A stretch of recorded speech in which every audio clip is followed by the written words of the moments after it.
Hey y'all, everybody. I do not want this to stay.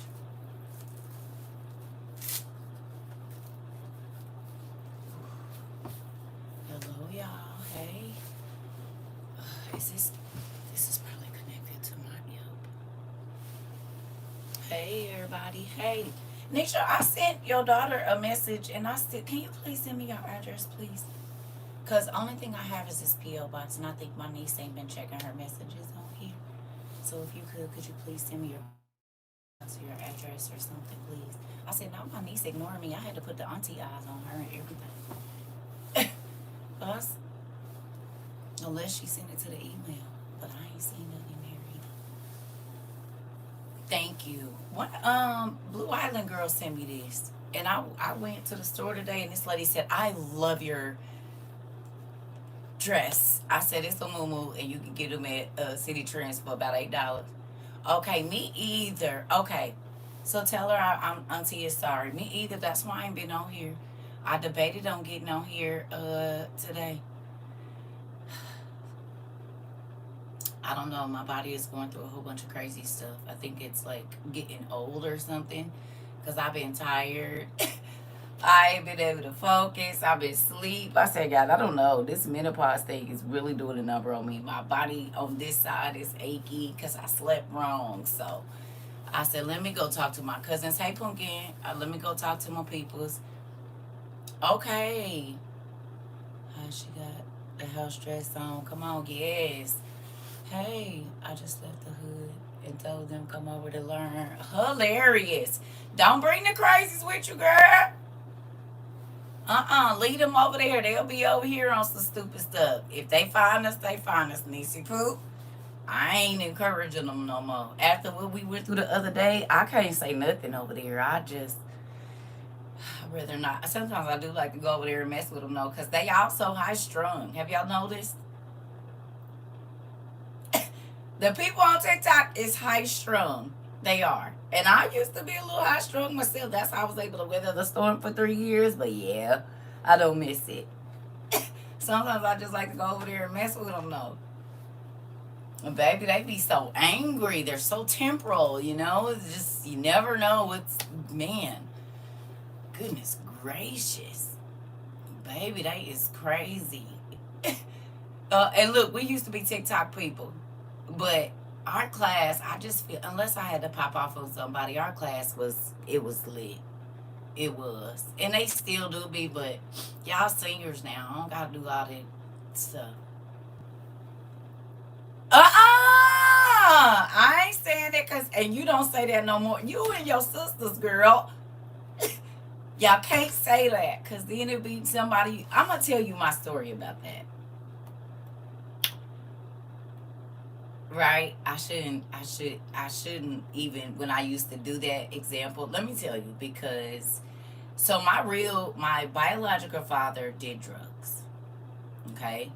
And then like aunties and uncles on both sides of my family.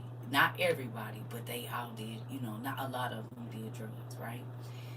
So I used to be saying certain stuff to a specific auntie. And one time she told me, yo, your your mama husband be tooting too. And I was like, you just mad because blah blah blah whole time. Whole time. And that is why certain stuff used to be not right. You hear me? And then I was on a dresser one time and it was a little film bottle on the dresser.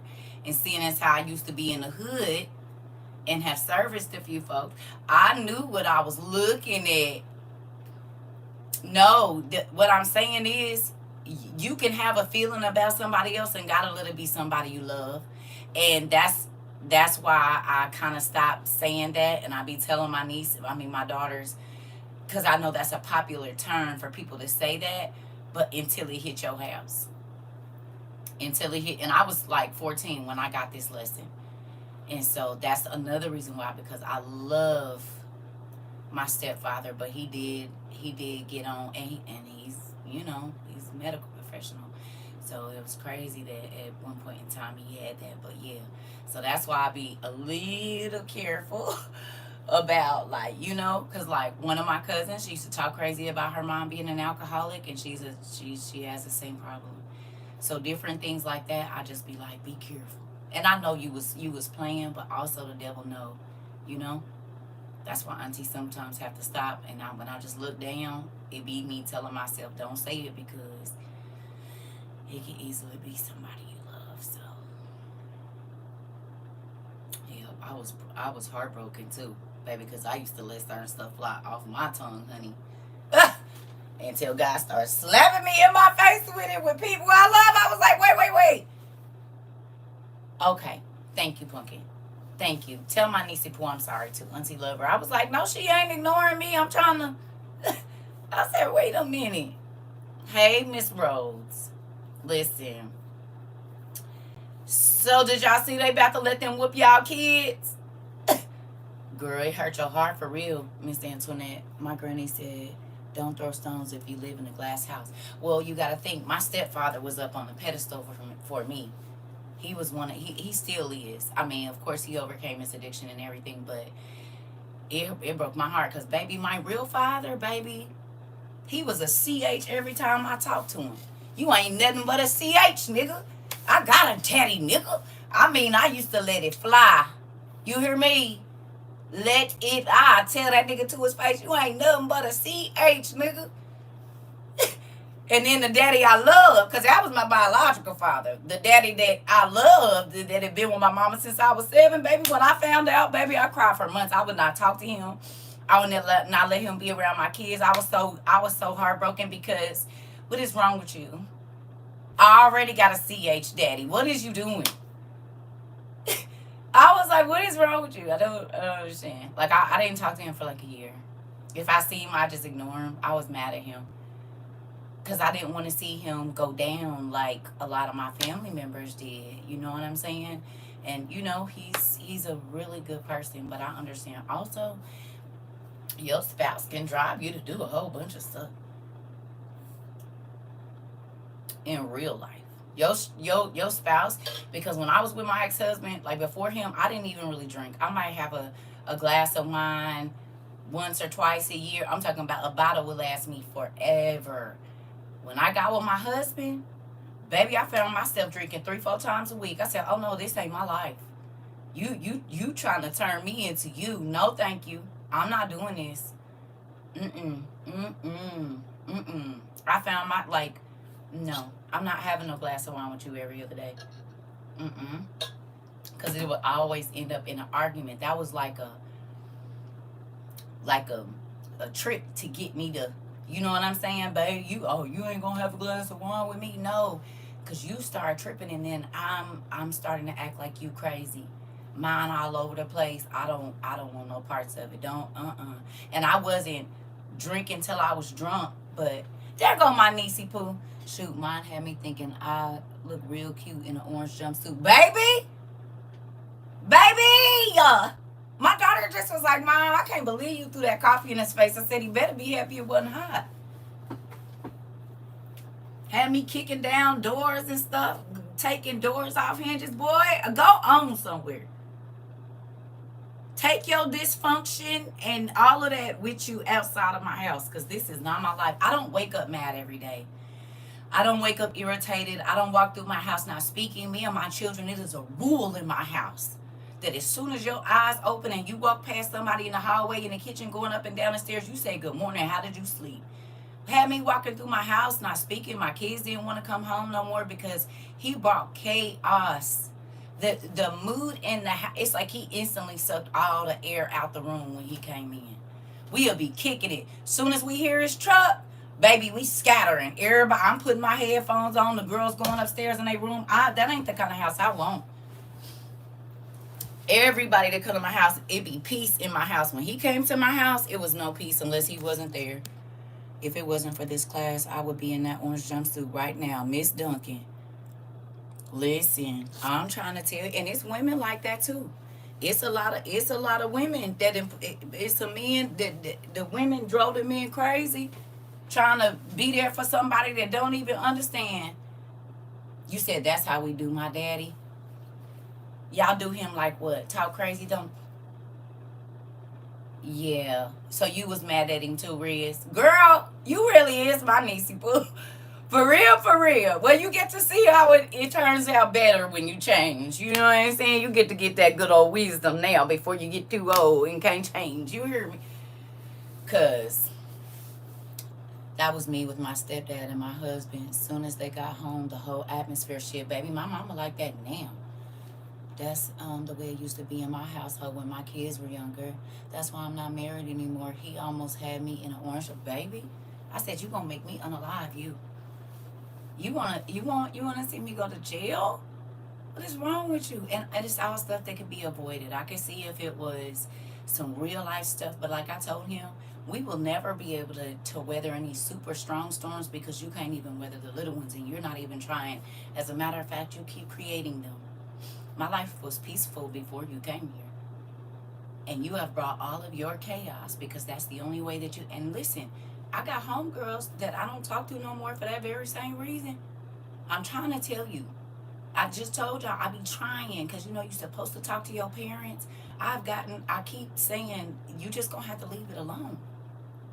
God gave you another mother, which is my godmother, and it's not that I don't love my mom, but I honestly understand that she is not going to change. No matter how much she says it, when you get down to the nitty gritty of it, and y'all want to know something? I'm going to just go on and tell y'all. And I've probably said something about this before, but it blows me, right? That my family, like my mom, my brothers, and all of my cousins, they all stick together, right? But then I started to see they all act like each other too. They're all dysfunctional. Okay, they all two faced it. They'll be up in each other's face, and as soon hell, why they sitting there whispering to the other one? And I've never been okay with that. Like I always, from a kid, felt uncomfortable at all of my family. I'm not talking about since I was like 6 or 7.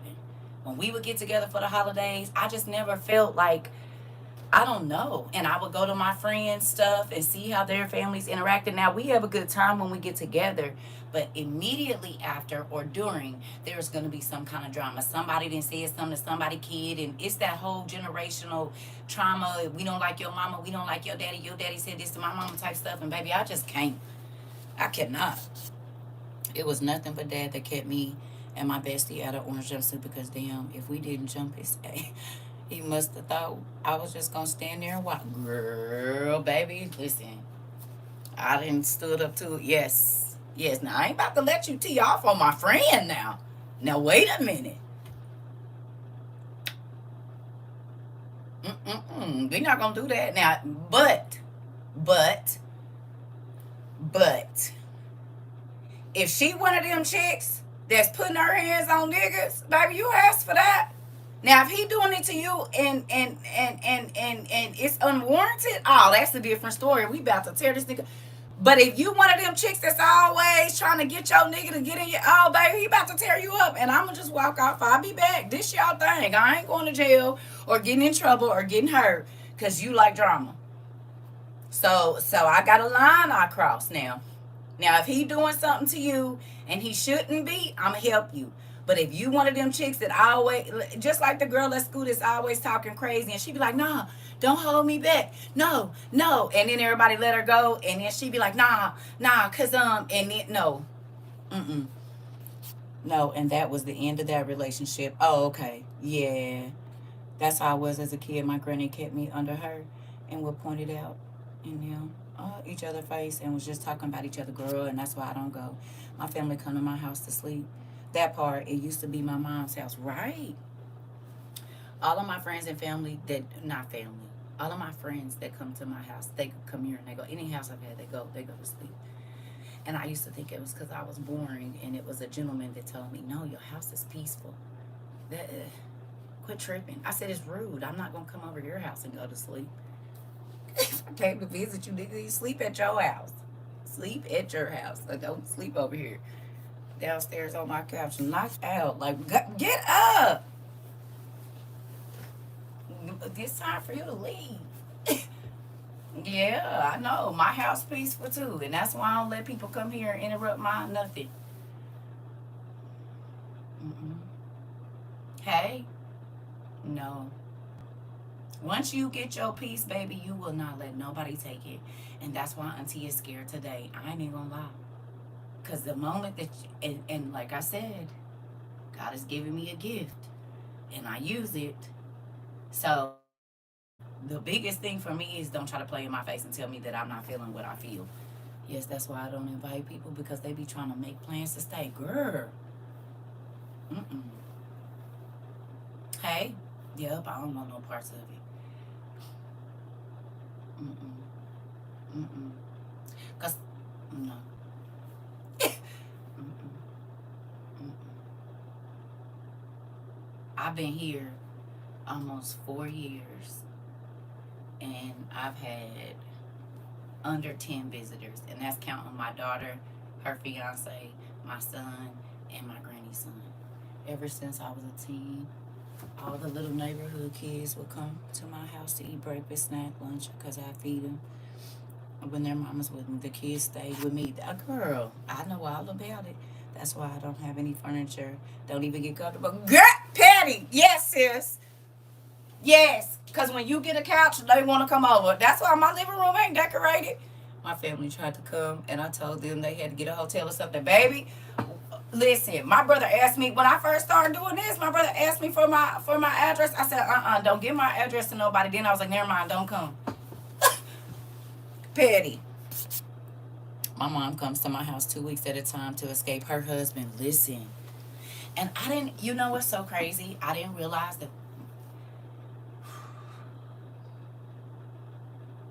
Yeah. Because when I moved out of my mama's house, my stepdad used to come on his lunch. Two of my brothers was living with my mom at the time. One of my older brothers had moved back. And everybody would come to my house, like on their lunch or after work, before they had to go home to the house that they all shared. And if they had enough time, they was going to go to sleep. Everybody came to my house to eat.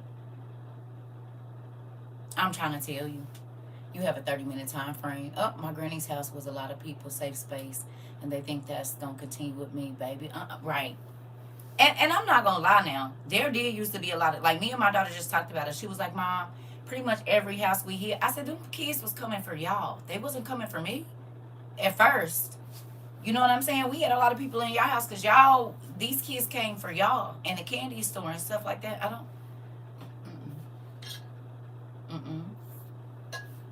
That was my dad and brothers when we all lived close. Yeah. Hey, he's sweet, just demands a lot. And I can stay with him 2 days and I'm out. Listen, this is my thing, right? I think marriage is the most beautiful thing next to children, or those things to me are, I guess, synonymous. They, birth of children and marriage, the right marriage, great. Okay? Because they produce good things. But some people stay in situations just because they're comfortable. And so then they get comfortable with dysfunction.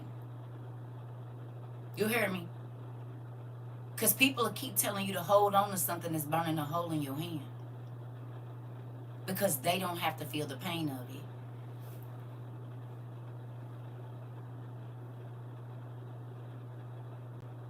Interesting. You're welcome, Pumpkin. But this is the thing. You welcome. You understand? Folks that keep telling you they kicked you out, crazy, and it's only 9 people in there. They'll keep telling, oh, just hold on, baby. No, you better pray to God and ask God what He wants you to do, because the devil will. Spirits are like leeches. They are parasites. A parasite is not gonna let you go as long as you feed it. What is it? It's gonna grow. And they will bring dysfunction over to where you at. Girl, I've never seen or experienced good, healthy marriage, but I know it exists. Just because I've never seen it doesn't mean it don't. Come on, baby. That's my TT baby. Yes. Yes. And I've seen some good. I'm not saying that, because every marriage is going to go through stuff. I'm talking about the pride that gets in the way of you loving on the person that is trying to love on you. They definitely do. They definitely do. But it's all in, is everybody willing to remain vulnerable? Most people don't want to be vulnerable, but they want a person to give. And this is friendships too. You got a friend that call you and always asking you about your business and always telling you everybody else's, but they don't tell you nothing about their business. Uh-huh. What's up with you, girl? Nothing. Why is you asking me about me? We almost made me cuss. Girl, you call me every day asking me about. I don't even call people and say what's going on with you. People, if anybody call me and ask me what you been up to, what's going on in your life, or no. How about you tell me what's going on in your life first? If you ask that, then I know you're fishing for information. You said you preaching social. I don't play that. You ain't about to call me and be trying to siphon information to get off the phone with me and call the next person and talk about it. Nope. I'm in here reading what you ain't gonna talk about that. What you doing? About to build me another shelf? Well, what you doing after that? Probably gonna watch this TV real quick. Hey, pumpkin. Mm-mm. Mm-mm. Mm-mm. The way I get off that phone, and I learned that from you, girl.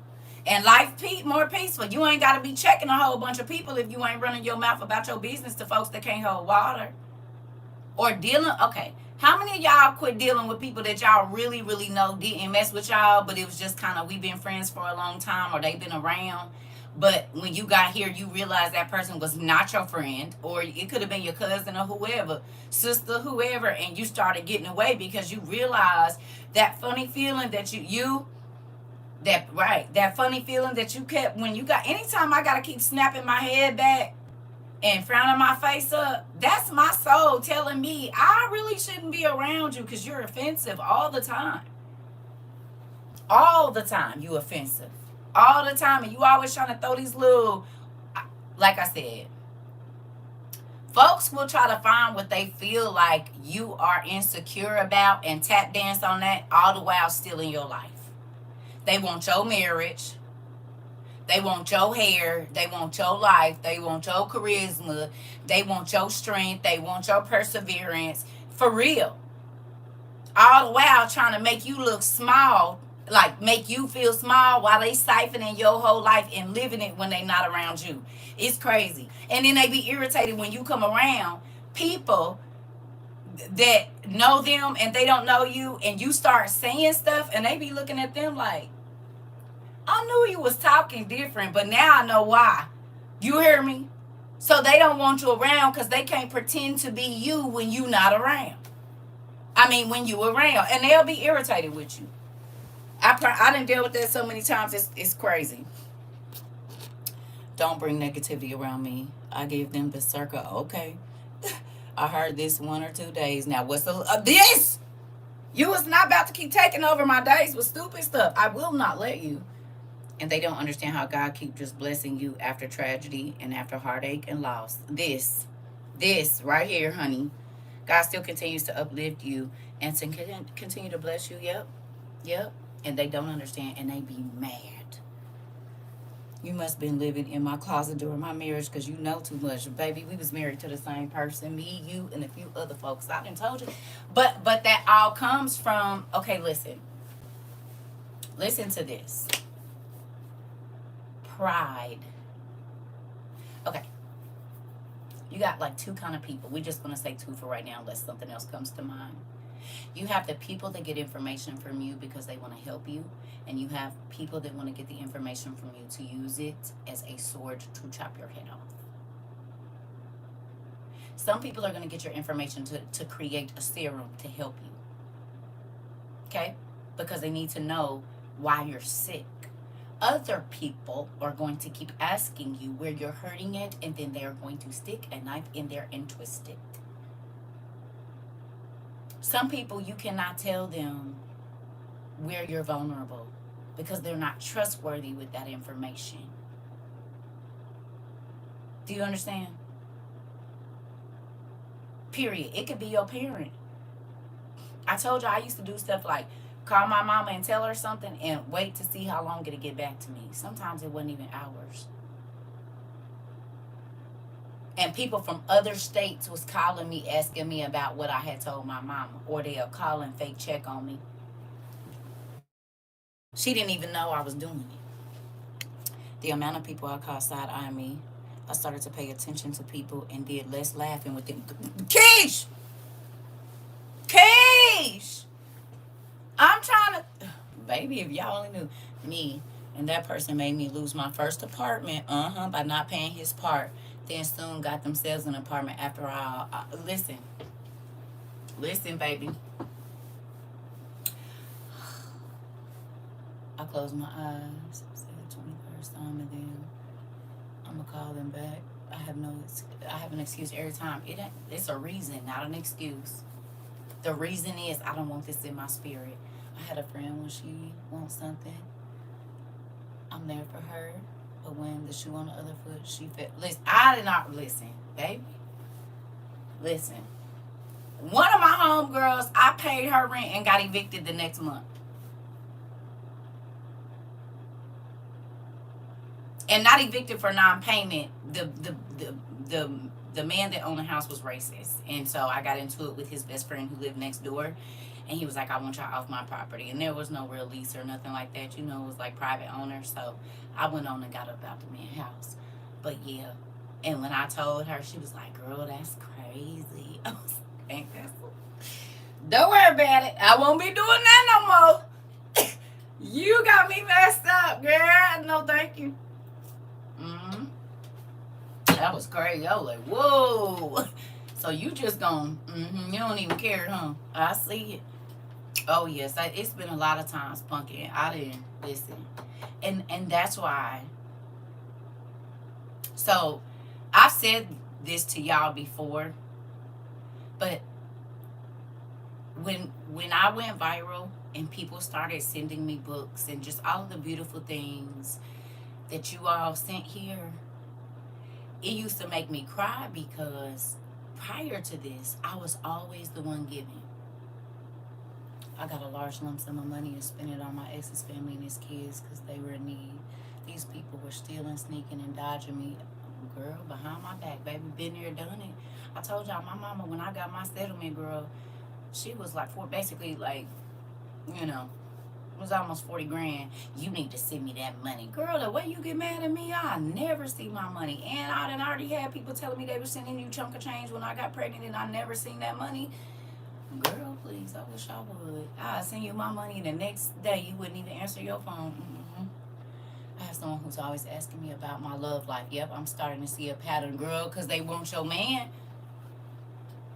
Oh, yeah, no, I don't do none of that. I had, no. I don't play that. You smiling on it in my neck, baby. I'm not a jealous person, but I am very territorial. Because I'm not going to disrespect your man. Like, if we in a space, certain things I'm just not going to do. And if you don't have that, I'll be in jail. So I'm just not going to let you even come over here. Like, I test, but I'm going to test this nigga too. I'll bring one of the baddest homegirls I got over and go in the kitchen and act like I'm not watching you niggas. Oh, baby, I test all the spirits by the spirit, baby. All of them. And do.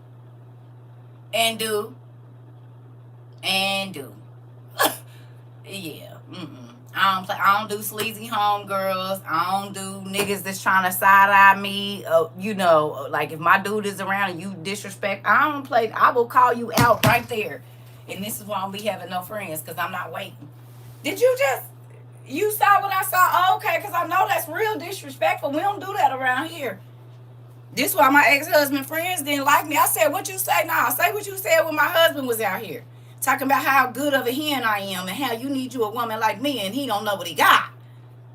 Why y'all the ones telling him to cut up. See, you're not going to play in my face. Because the same nigga that'll be in your face is telling your husband or your boyfriend or your wife, the same chick, that'll be telling you, girl, you got a good husband. This and that'll be the same chick telling you to stay out late. Okay? And she done slipped that nigga number. I went through it. I already know. I told y'all. I went through that early. I went through that early. You don't need what you need his number for. You don't need to call him. What is wrong with you? I don't got your nigga number and don't want it. What? Mm-mm-mm. It's a lot of stuff. But you know what? Can I?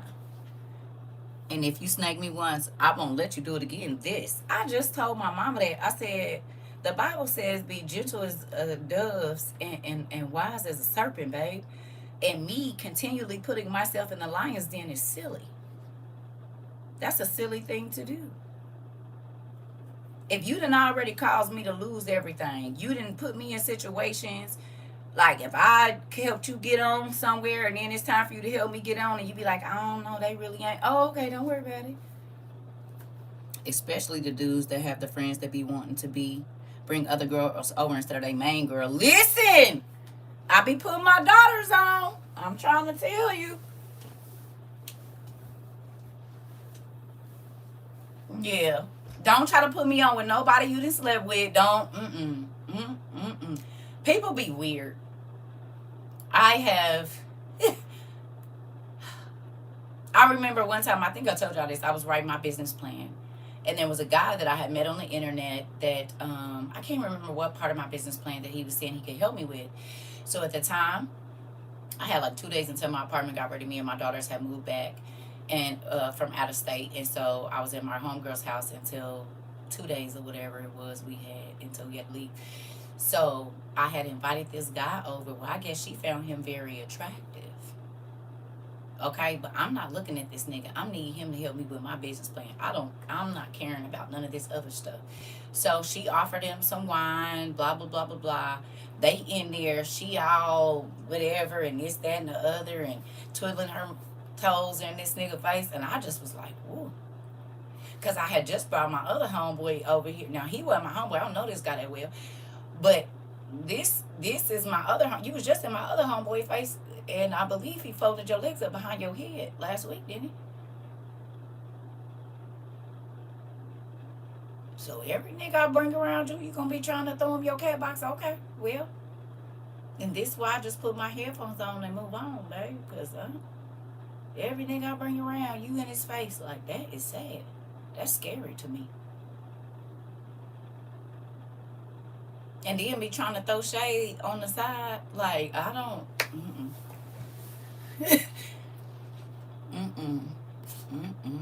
Exactly, because if he's cool, homeboy side chicks, it only makes sense that they're cool with. Yeah, birds. Listen, and this is my thing. Like I said, girl, they be too thirsty. I'm trying. Listen, baby, I'm a whole nigga on the inside, I guess, cause I ain't doing all that. I'm not about to be jumping through no hood. Nigga, if you like me, you like me. If you don't, go on somewhere. I'm not doing that. I don't want to. I'm not fighting, but it's people. Well, you know what? I won't even call it the Jezebel spirit. I don't, because again, Jezebel is manipulation and control. It's not just lust, y'all. The main points of Jezebel is manipulation, control, and really murder. The sexual part of it is in there, but Jezebel is a lot of church ladies. Manipulation and control. Now, they might not be having no sex, but the things that they do because of their manipulation and control ruin people's lives.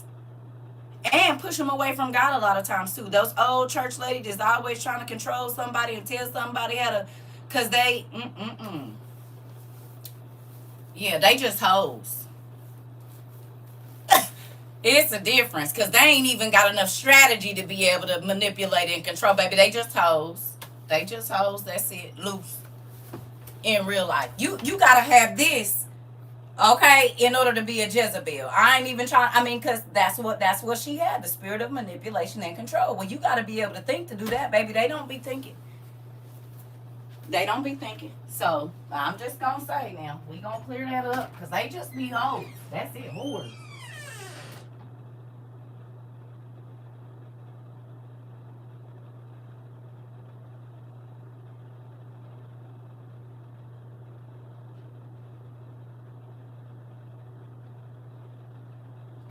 And you have to understand, if you've never dealt with childhood sexual trauma, it comes out in your adulthood.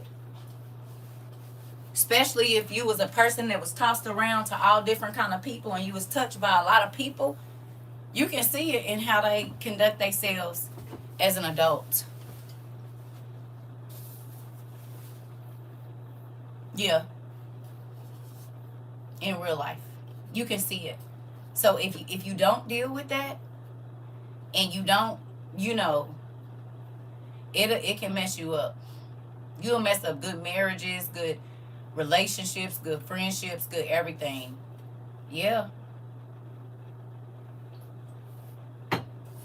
Yep. Yep. I done seen it happen too many times.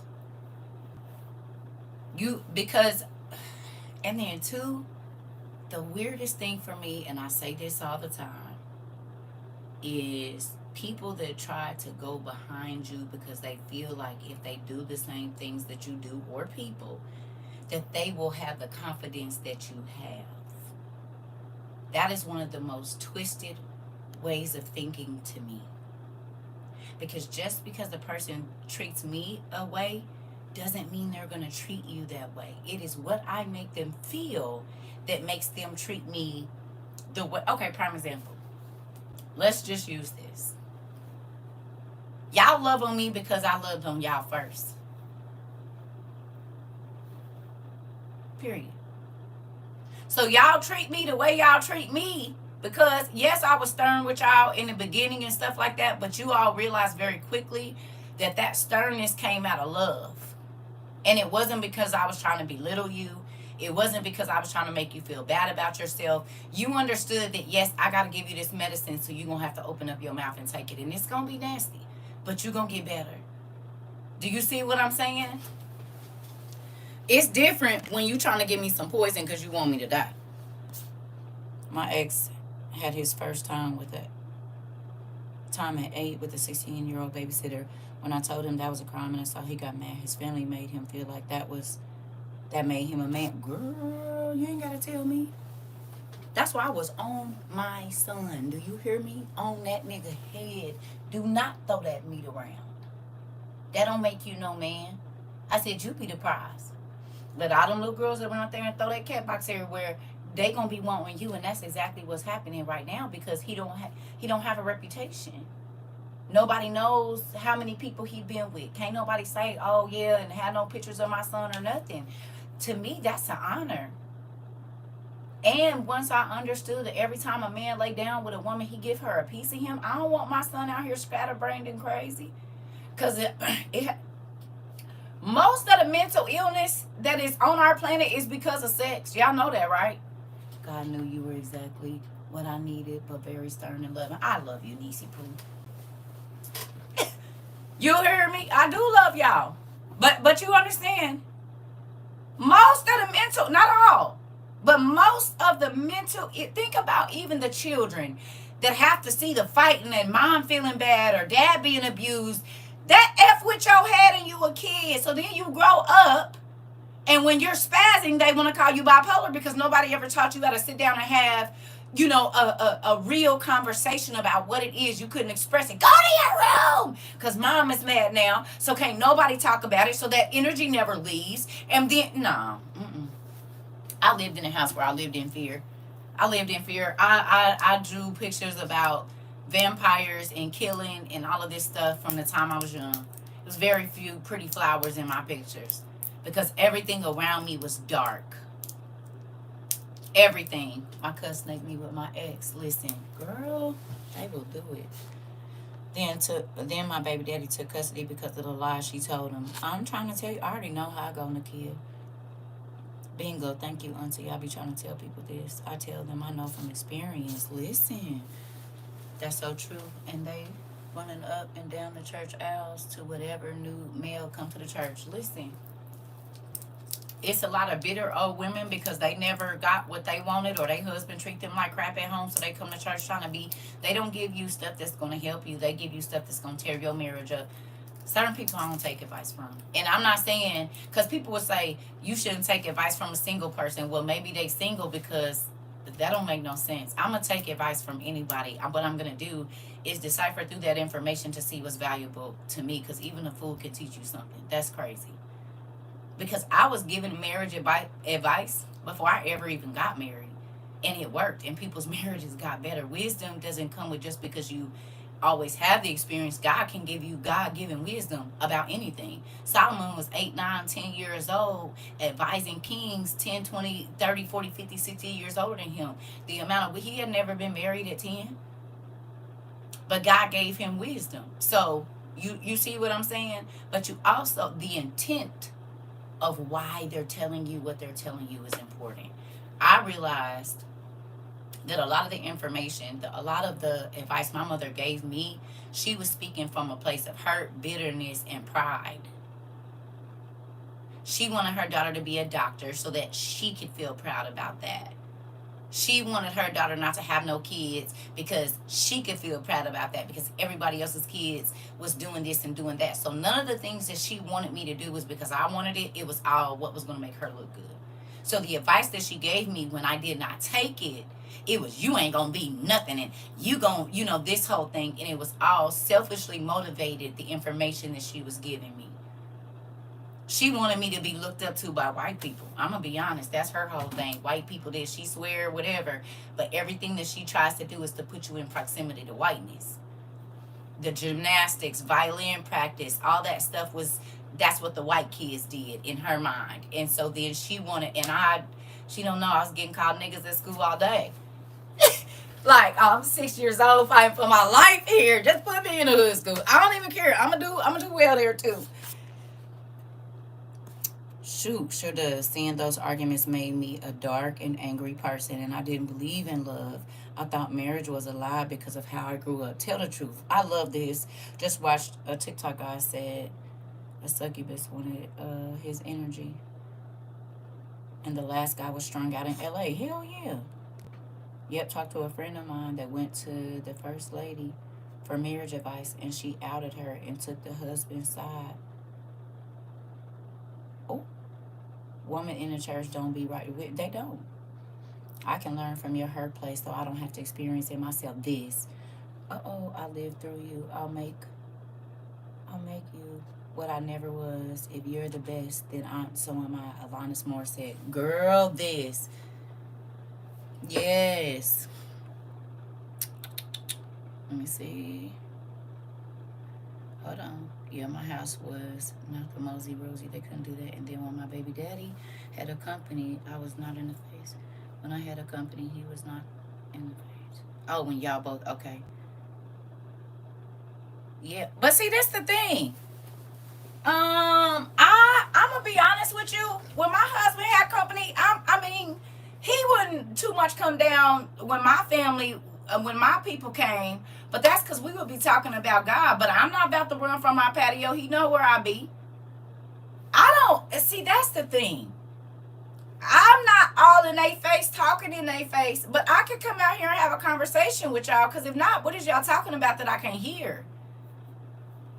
Because he could come down at any given time and hear what we were saying. So I grew up in a house with boys, and I'm just going to say it. So I'm more comfortable around men than I am women, period. And then the relationship that me and my mama and a lot of me and my cousins have, I'm the homeboy for real. It don't matter what and I'm not going dressed in those slinky clothes when I'm going around a lot of men. So there's a lot of things that I'm not going to do, but I'm not about to be, listen, your friends is my friends and my friends is your friends. Why? But we don't need to have phone numbers and whatnot. But if you can't, why we can't all chill together? That's crazy. What you talking about that I don't need to know? Because of my home life, I stay busy. Track team, cross country, marching band, jazz. Girl, we did too. And student council. Didn't want to be at home with the, listen. What is you talking about? Why we can't all chop it up?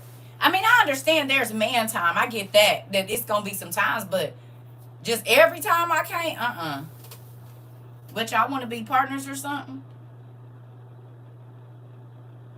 You can tell me. I be asking, do you like your butt played with? Because we not about the front like that ain't an issue. I need to know. And I'm not even saying that if you were in a situation prior to me that I won't date you, but I need to know what it is. Because you ain't about to, like, Amoy, making that lady leave so he could be there with his boyfriends and now this nigga be in full drag? No. You're not about to play in my face like that. No. You gotta go to your mama house so he can spend the night with his homeboy. Grab. Ooh, Jesus.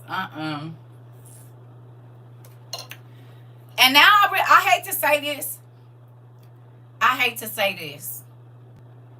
But I used to ask dudes, do you want to be me? And now I realize a lot of them did. That's why they was always trying to tell me about how horrible I am. Because whole time you want to be the woman that I am. That's why I like just outwardly open gay dudes. Because they not in no competition with you. And they going to tell you if a nigga DL or not. Like, but the ones that's closeted,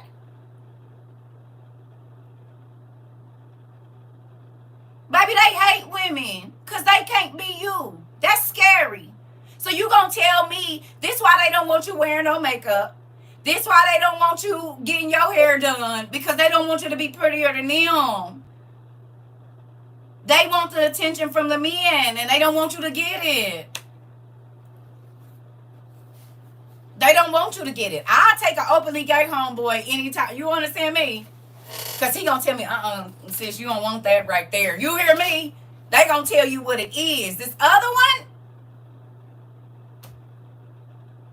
this is why they be trying to control you, not let you go outside. They don't want you talking to nobody. None of that, because then you will know what they really be on. And I look back over, when I look back over my life, all of them niggas was DL. When I look back over my life, all them niggas want to wear my heels. Like, that's how I feel right now, baby. I was the real nigga in the relationship. I was the real nigga. And that's probably, and they said too, a lot of DL dudes got like strong women. Cause you really the man.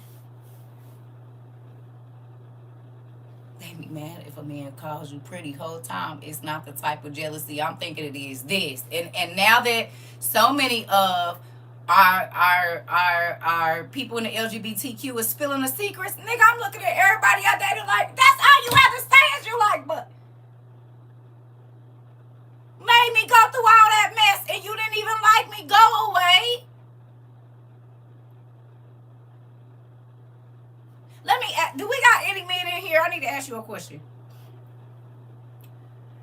If you get into an argument with a man, are you going to tell him to do something to you that you would tell a woman to do to you? No, you're not going to do that.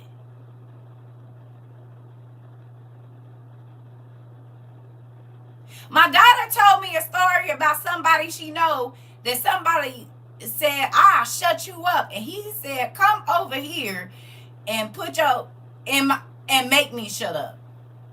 I don't know no straight men that's gonna say that. Am I tripping?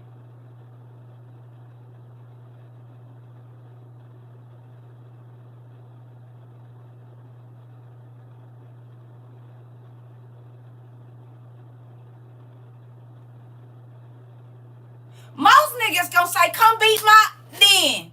Not take this and do that with it. My daughter was like, what? Did he just let that come out his mouth? A man that can't have his emotions is dangerous. Yes. That was an invitation. But I'm talking to the men now. Because I really want to know. A straight man.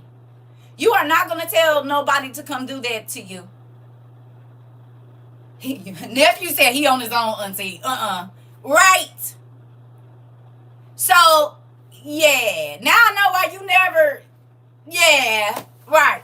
And then Then you're going to say, I never liked you anyway. Nah, no, why? Because you want to be prettier than me. Stupid. That makes sense. Perfect sense. All of it makes sense now. All of it. I said, oh. But see, this is the thing, though. I don't mind a man that is soft with me. I do not mind that at all. I would prefer that. Now, you need to be strong outside. But in here, you can lay your head in my lap. You can lay your head on my chest. You can cry. You can, in our house, you can be as vulnerable as you need to. You can. Because I'm going to be vulnerable. Because I'm not walking around with all that on my chest. If I can't, do you understand me? Depending on the man, I'll take you being whiny. You see what I'm saying? Because he's supposed to feel like a little boy in his mama lap when he around you. And that's how big boys be. Mama, mama. Like, if he trusts you, he gonna be like, you be like, you ain't nothing but a big old baby. Stop. What is you doing? Crazy. I just want you to be over here with me. You see what I'm saying? But, if you don't know how to tell me I hurt your feelings or I made you feel away and still be on some, that whole get you back, that revenge crap, oh, baby, I get you away from me quick. I told y'all, my ex-husband, he used to do stuff like, I've never been with a man's man. Is that really? Oh, no. Like, I've known a few. Now, I wasn't attracted to them completely, but, oh, yeah. Most times, the guys that I'm around are very vulnerable with me. Very. Most times. And then they be mad because they be in transparency is must. Yeah. They be mad towards the end or whatever because they be told me all their business because I was the homegirl at first.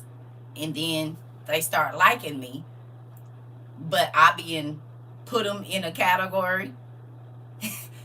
And then sometimes, I might just be like, fine, let's just see. You know what I'm saying? I'll date you for a little bit, see what's going on here. But most of them, you was better as my friend. And we don't even have to go to the grown-up level of things. You know what I'm saying? But take you out on dates. But I need to see how you act around other people. Because...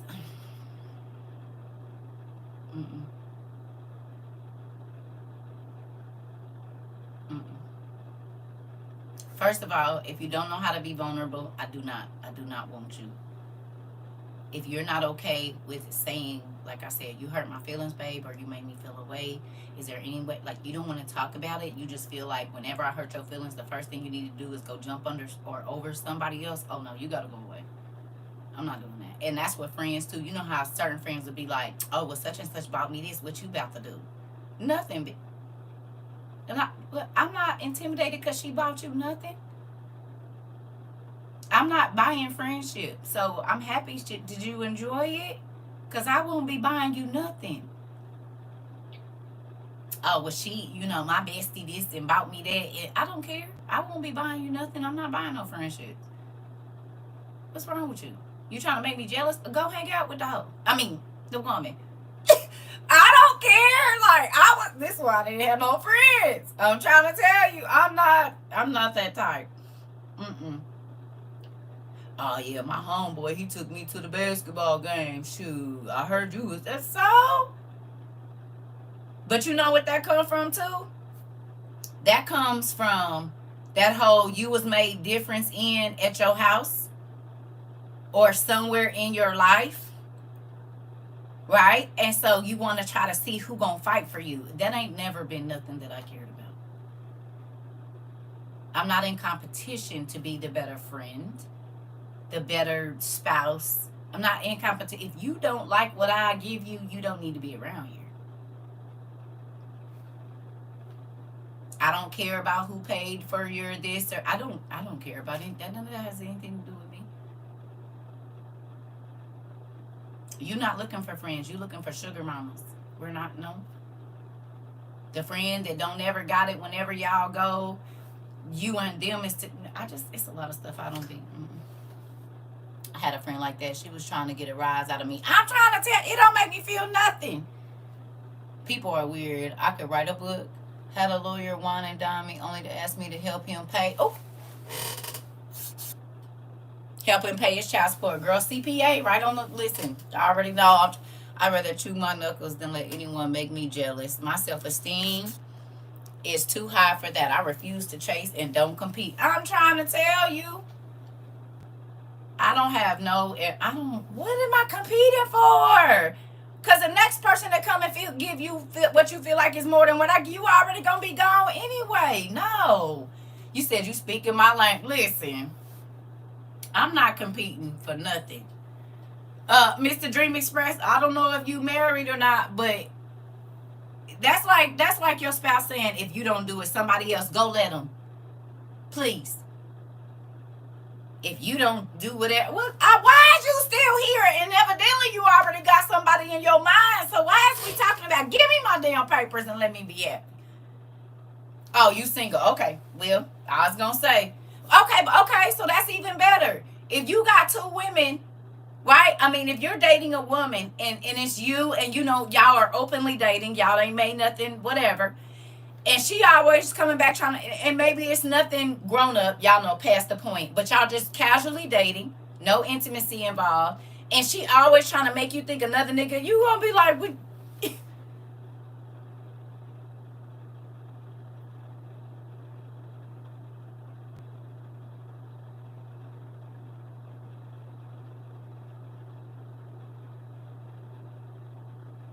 you ain't about to be, well, let that nigga have you then. I'm not, what in the world? Wouldn't take her serious. Exactly. That's why I'm thinking, oh, such and such. Listen, I don't know what you expect me to do. I'm about to go in here and grab one of these books. You can go and do whatever you gonna do. And he was fine. Listen, I will fail on purpose if I feel somebody trying to compare me to somebody else. And think about this. God made you individual, right? Each and every last one, even twins are not exactly triplets, quadruplets, and all the way up to octuplets or whatever they call. They're not the same. They might have all came from the same egg or whatever, however that whole thing happens, but they are all different. If you don't like my individuality, I'm going to need you to move around because God made me. You do not have to like me. You don't have to think I'm special. You don't have to think nothing. You just don't have to breathe the same air I'm breathing either. He gave us different personalities, everything. I love me. You don't have to. But it blows me how many people try to make me feel bad about me and then try to be me in real life. I love you too, sir. I'm just saying. You hear what I'm saying? You would tell me everything about me is bad and this and that. Whole time when you ain't around me. And yeah, they be so embarrassed because it used to happen with my ex-husband. He'll come and we'll be having a conversation with all of our friends or whatever. And they'll be like, he just said that. I said, I know, I told him this morning. Moving on. It's just me, and that's good enough for God. If it's sure good enough for anybody else. And if you feel differently, move around, because I promise I don't care this. There's someone out there for everyone. Facts. And I'm not about to be doing all that. If you got somebody that loves you and wants to work it out with you, go as far as you can with it. But if this person is constantly throwing bricks in y'all way, because in real life, that spousal jealousy stuff is real. The whole friend jealousy stuff is real. I don't want nobody that's jealous of me around me. I don't want nobody envious. Like if I say how long my hair is and you bring up somebody else. If I say how I'm losing weight and you get to talking about somebody that got a bad body, why you didn't talk about yourself?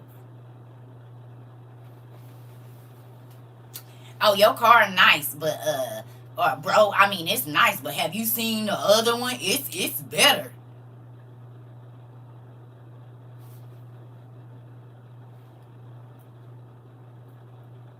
I did. I did. Uh-huh. I always want to try to make whatever it is that I'm doing seem small. I get it. I understand because you feel small. Listen. I'm straight running from the multiple wives dudes. Oh God, I do not share.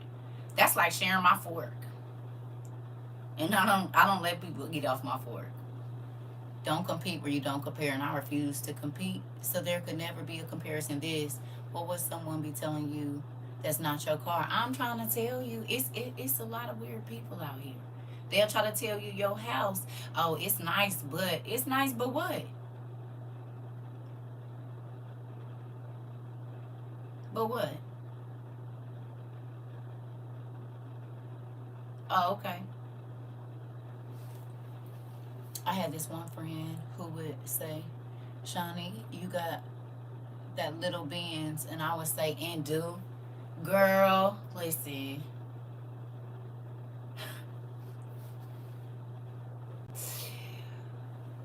I sent my little brother a picture of these swords that y'all sent me, and y'all know what his response was?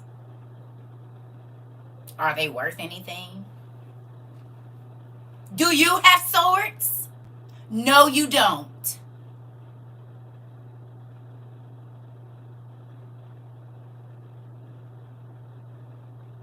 You didn't say that when I sent you the picture of these books, though, did you? No, you didn't.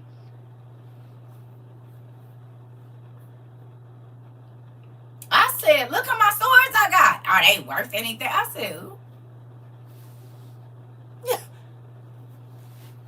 Are those rims that you bought really worth anything? I mean, you know. My ex tried to say our family house was run down, but we've had that home for generations and it's not lived in right now. His mama lives in her house and it's, never mind, let me not be petty. This. This. Pay attention. Hopefully, if you didn't pay attention to character and stuff when you got over here, you started.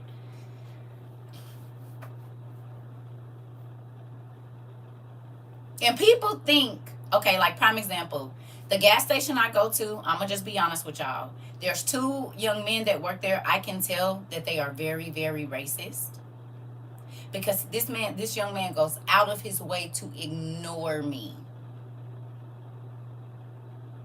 So I go out of my way to make sure he can't. Hello, excuse me, can I get my... He gets off the register so fast, you could tell it hurts him to have to serve a black person. And then I'm a black woman, so that's even. I mean, he can't be no more than 21.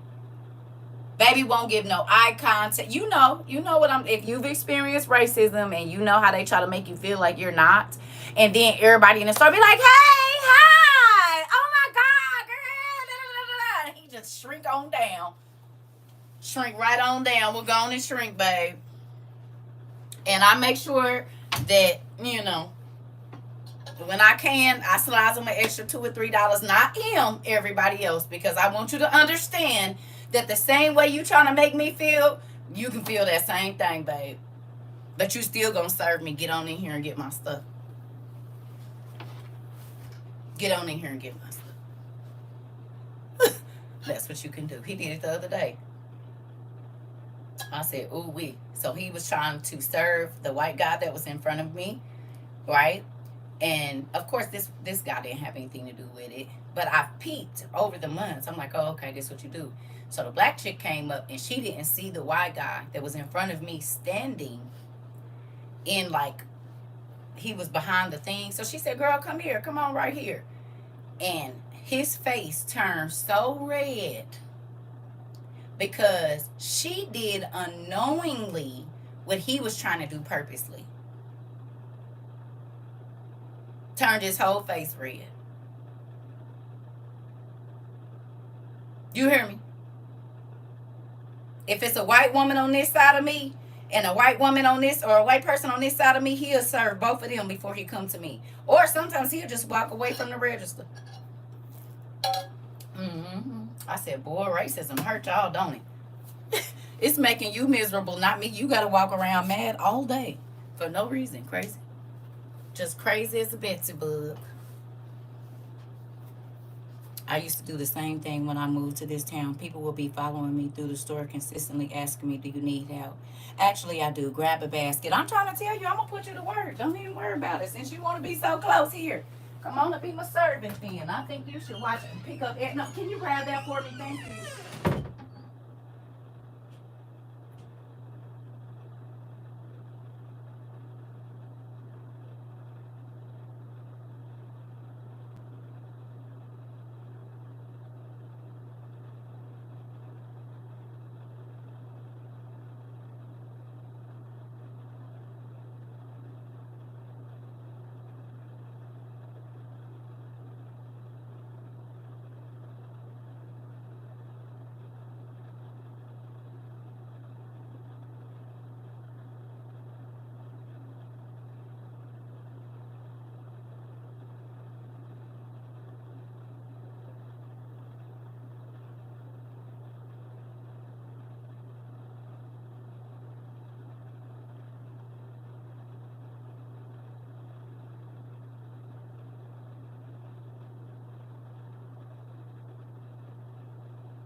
Where is my book? I wanted to. Hold on, y'all.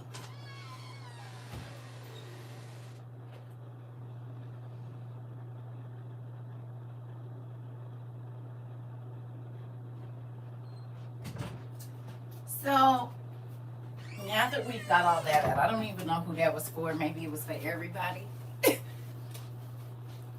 I don't know who all that was for. The ranting and raving of it all, but there we go. Oh, whatever. So I've been in this book that Auntie sent me, and I want y'all to know I've been in a period of rest.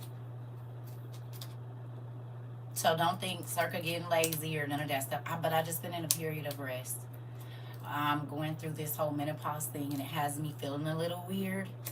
And so if I don't feel okay, I just don't get on here. And I'm not saying that I be feeling bad. It'd be like I'm in a what you call it? Like a twilight zone sometimes. Is there anybody that's already gone through menopause? Like the brain fog be serious. And I used to be like, they're making up all that stuff. It's real. Sometimes your emotions just be weird and you don't even know why. It's like being pregnant for real. And I don't want to act out or any of that. So Auntie Gloria. Okay. Auntie Gloria. Okay, y'all. Jen. How y'all? You know what I mean? Sometimes I don't even feel like talking. I'll be that irritated. I don't even want to talk. I experienced that yesterday. Okay, you don't feel like yourself. Right. Okay, so I'm not going crazy because some days I don't feel like myself. The mood swing, yes, baby. And sometimes it don't even be nothing wrong. And I just get irritated with people breathing. Girl, listen. Okay. So some of y'all might have already thought about this, but it really made me think when I was doing my research the other day, and I told you I wasn't going to talk to y'all about it because I don't want somebody saying, "Oh, CERCA's teaching such and such." But I feel like we are a class, and I'm a student still learning as well as y'all. Some of you might have already thought about this, but as I was reading, I read something in this book. It was either this one or the other one. I can't remember. I think it was this one. I'm just trying to find it real quick. But basically,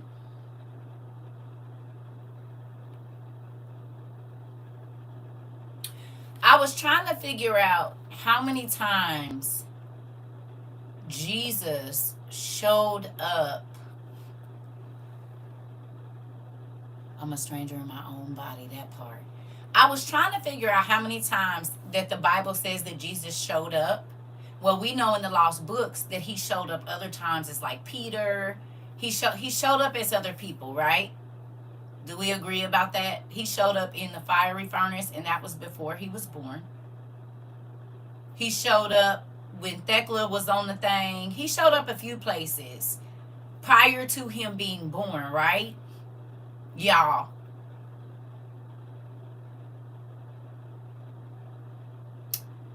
So I cannot, I'm going to look through here because I should have wrote it down. I didn't. But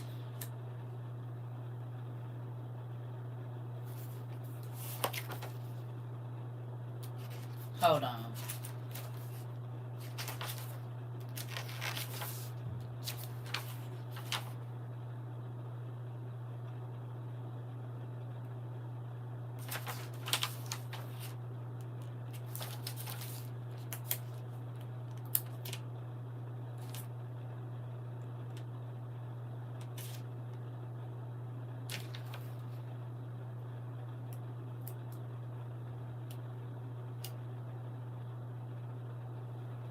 Give me 1 second, y'all.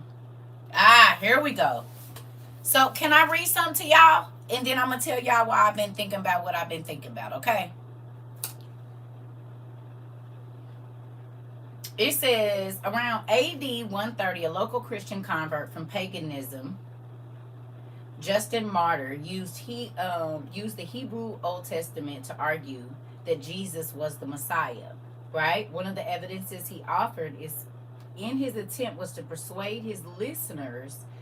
One of the evidences he offered in his attempt to persuade his listeners was the event that occurred at Mamre. Now, remember I told y'all they be playing with these names? Because I remember seeing Mamre also written as Mambre. Right? Mambre. And y'all might have seen it in some of our lost books. So they take the B out sometimes. You've seen it. Right? Same place. Right? Now what's crazy is, yes, or Mamre, yep. Look at my school. I'm so proud of y'all. Okay, even though we don't got no other ones here. Where is my thing? Put your head down. Put your head down. Everybody put their head down. Bend your head down so I can put your stole on. Come on. There you go. There's y'all stole. And there you go. There's your stole. I'm so proud of y'all. Do y'all wear them like this, or do y'all wear them how y'all wear them? Some people put them on this way, right? Some people put them on this way, and then some people put them on this way. It's however you. So if you want to put it on that way, let me put it on you. I'm so proud of y'all. We probably do need to get some of these. I can't remember. I think it was Hatamada. Either Hatamada or Joy. Yeah, y'all about to graduate. We almost at 4 years now. We working up on it. And y'all did the accelerated courses. I'm so proud of y'all. Because y'all be looking and finding and looking and finding, and it makes me so proud. Not in a bad way. Not the pride that the Bible be talking about, but just...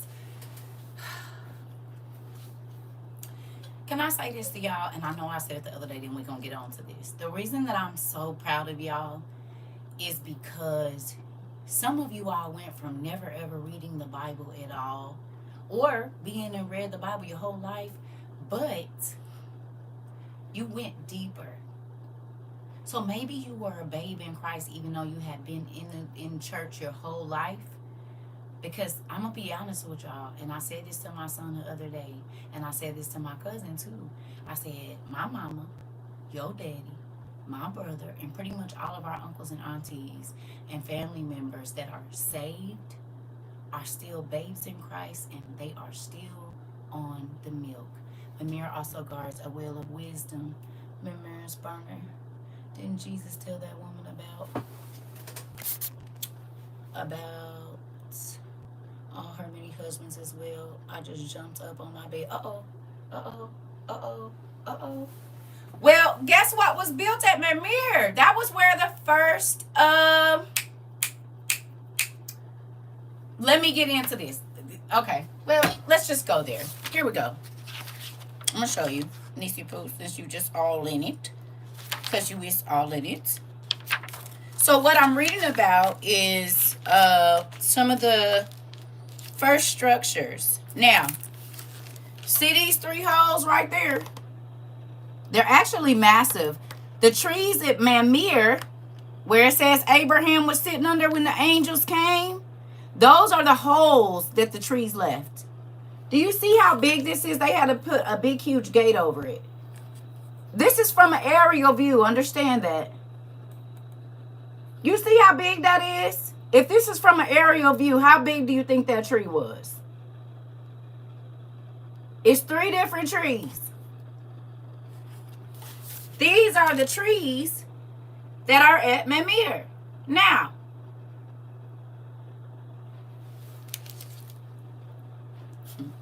this was Middle Earth, the place of the Nephilim.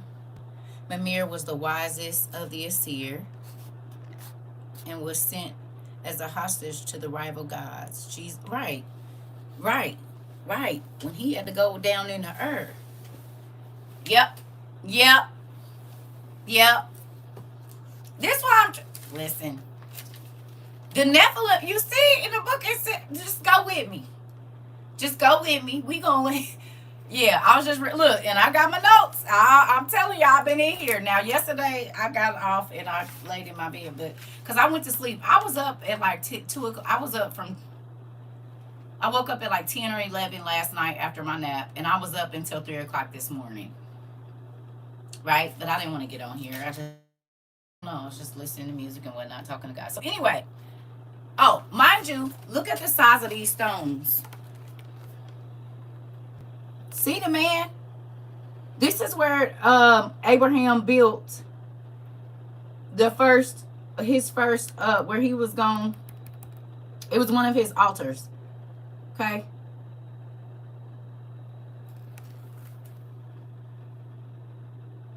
You see that man inside the little square box? Y'all see how big those was? Now they try to say that that's Roman architecture. I disagree.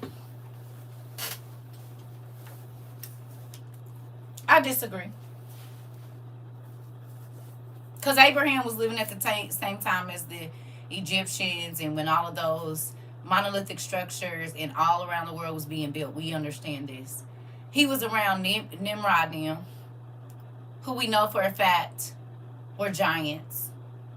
Right? We read that in Jasher. That Nimrod was there when Abraham was born, was he not? Nimrod and a few other people. Remember? Because they came to see, because it was foretold that he was going to lead some people and do some other stuff. So Nimrod was there when Abraham was born.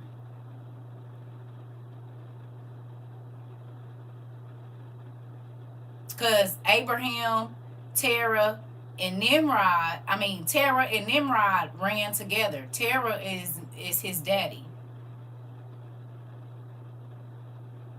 Y'all remember this?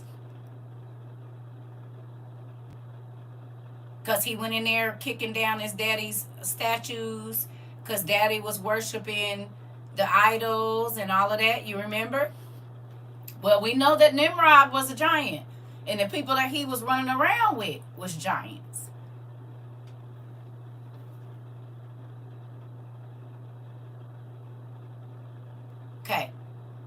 Okay. Here we go. I got my brace on and I keep scratching my leg. All right. So going back here. All right. Okay. It says Justin merely. Okay, wait. It says Moses then, that blessed and faithful servant of God, tells us that he who appeared to Abraham under the oak tree of Mamre was God, sent sent with two accompanying angels. Now let me ask you a question. Jesus is the physical form of what?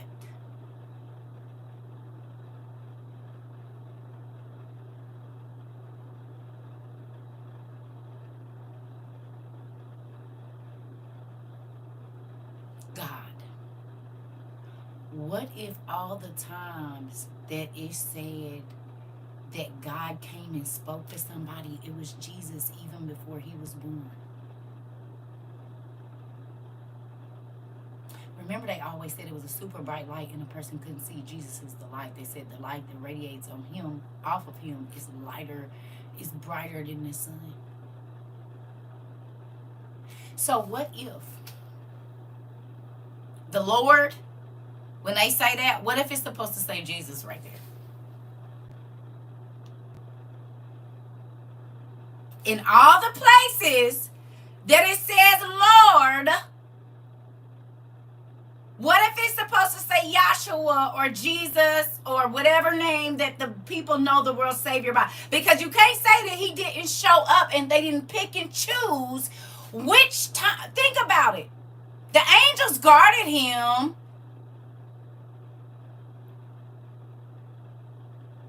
Think about that. Because they want to deny that Jesus is the Christ. So it makes sense because he showed up many a times before he was even born.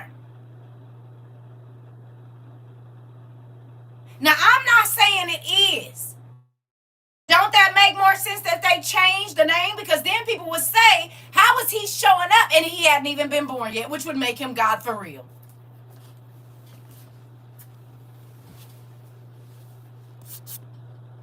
Mm-hmm. And evil is in it. Hoggish Norse represents chaos, and evil is a dragon who gnaws the roots of the Yggdrasil and is coiled around the tree. Nighod is Nimrod. I'm excited. I've been studying Norse and making connections. I can see pumpkin. I can see. I was raised in church, and I don't even know how I went this long without the relationship. Oh, it's okay. God allows us, he knows. But think about that, y'all. They told us he showed up.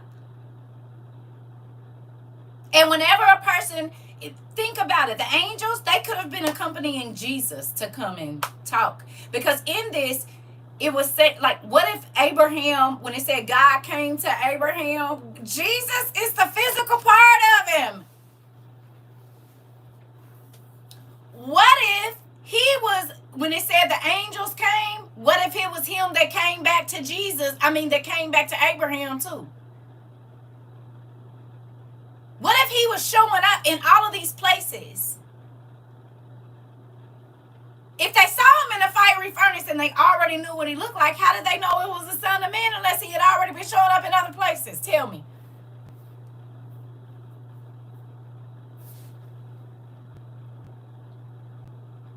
I'm just asking, because I said, oh my goodness.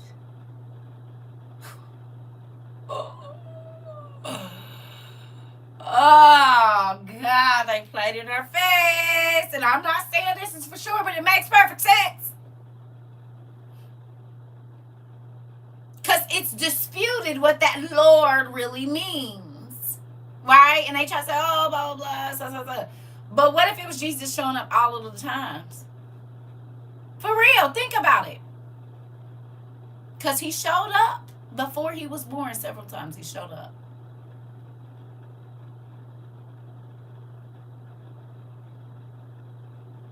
And he's omnipresent, so he can be in the past, the present, and the future. Now, I'm not saying it is, but it really do make sense.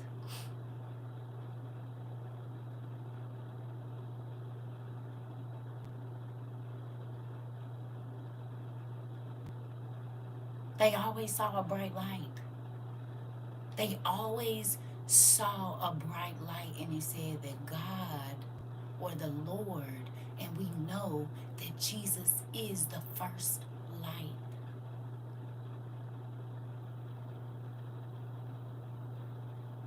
Think about that.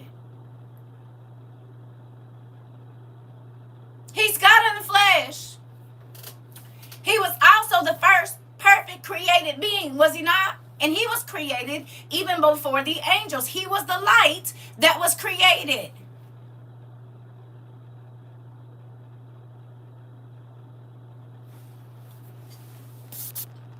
You said if you look at certain spellings, it shows capital L, and then others it shows lowercase, which makes sense. Exactly.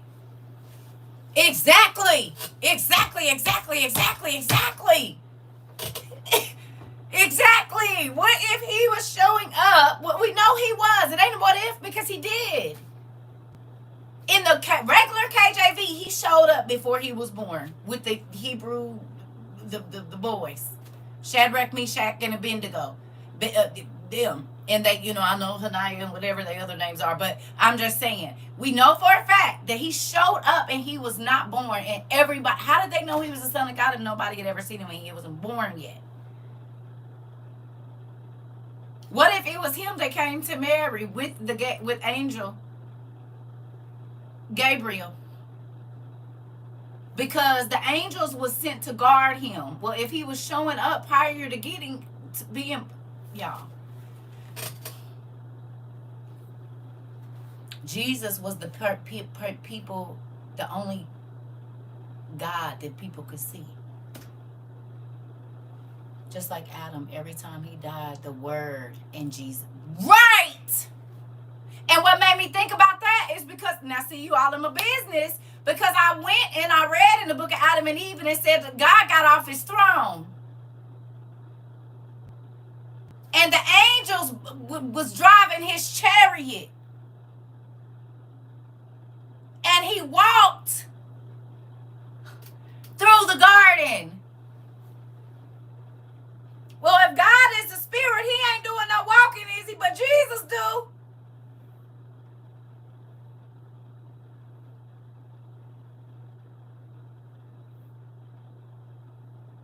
Jesus walks. Think about that. Jesus is the reflection of God. We know that. So doesn't it make sense? Oh, man.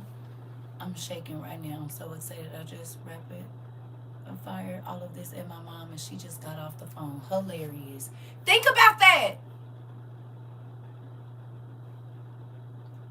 So if all the times that it said capital L, what if it's supposed to say Jesus right there?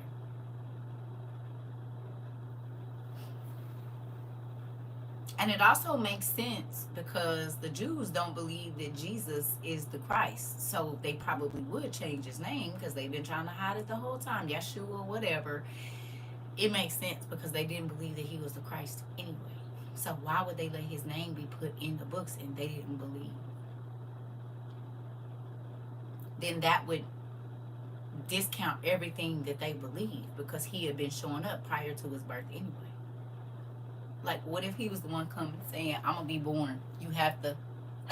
Now, I'm not saying it is, but I'm like, why is there such a big discrepancy over the name? Oh, because Jesus was showing up?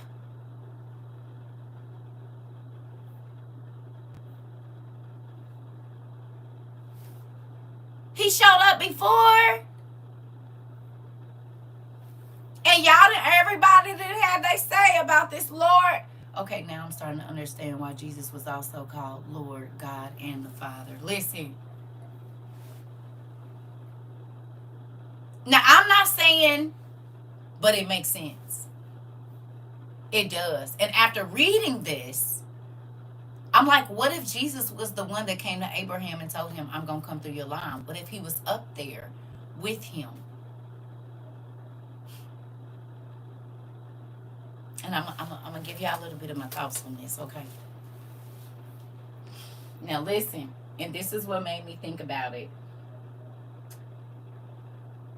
It says, Eusebius wrote about his visit to Myrmir around 83-18, and he, Jesus, is no angel, but one greater than an angel, the God and Lord, who was seen beside the who was seen beside the before mentioned oak with two angels in human form.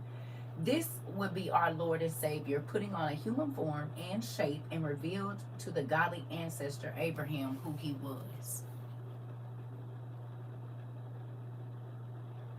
Now, I can't say that Eusebius is right, but it makes sense.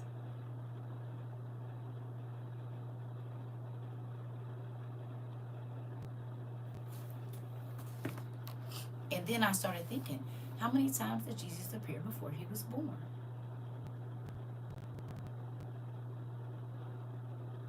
He appeared a ton of times before he was even born. And even after he was died and went back up to heaven, he appeared in Palanthacula as Peter, though. Remember? She prayed. And if I'm not mistaken, Jesus had already been crucified and taken up to heaven when he came back and appeared to her as Paul.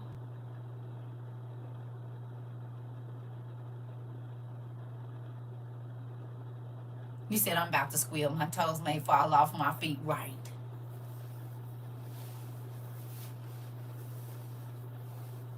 And it said that God came and told Adam everything that was going to happen. God told Adam about Jesus.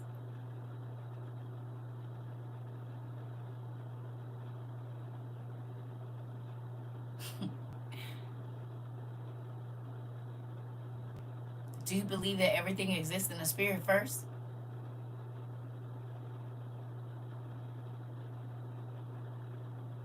And if you believe that God and Jesus is the same person or the same being, who went looking for Adam and Eve in the garden? Could it have been Jesus? Now, I'm not saying it was, but that makes sense.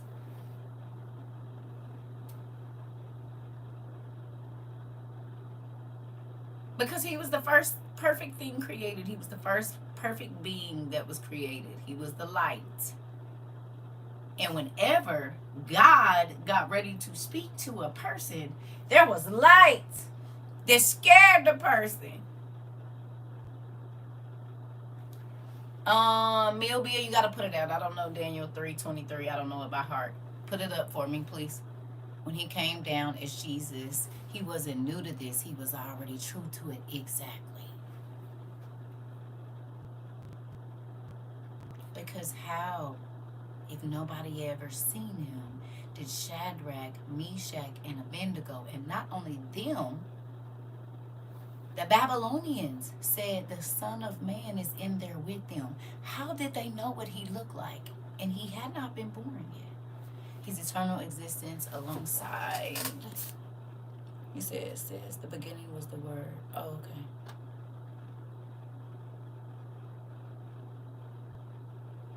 Okay, he says, ChatGPT says, in the beginning was the Word, and the Word was with God, and the Word was God. The Word refers to Jesus Christ, not the Bible.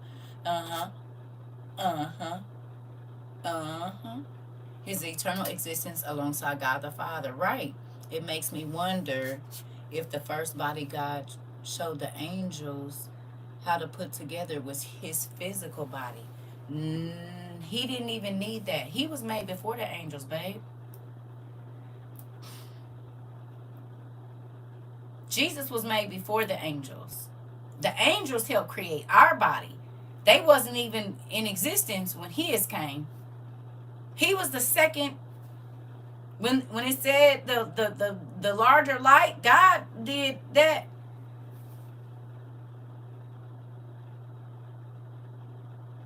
He was created before the angels. Jesus was, not Adam. He was the we, him, and let us is the angels, Jesus, God, and probably wisdom and whatever other beings. But Jesus was already made when the angels came, then it was Adam. Because remember now,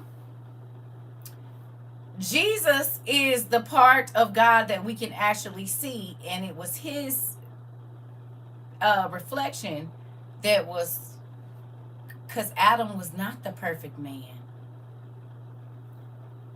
And Jesus came back as the perfect man, but he was created perfect in the beginning. God knew we were created out of sin. He knew that everything that came from us was going to be created out of sin. So he modeled us to look like the first being that he created. And Jesus is God's image, a reflection of him of sorts.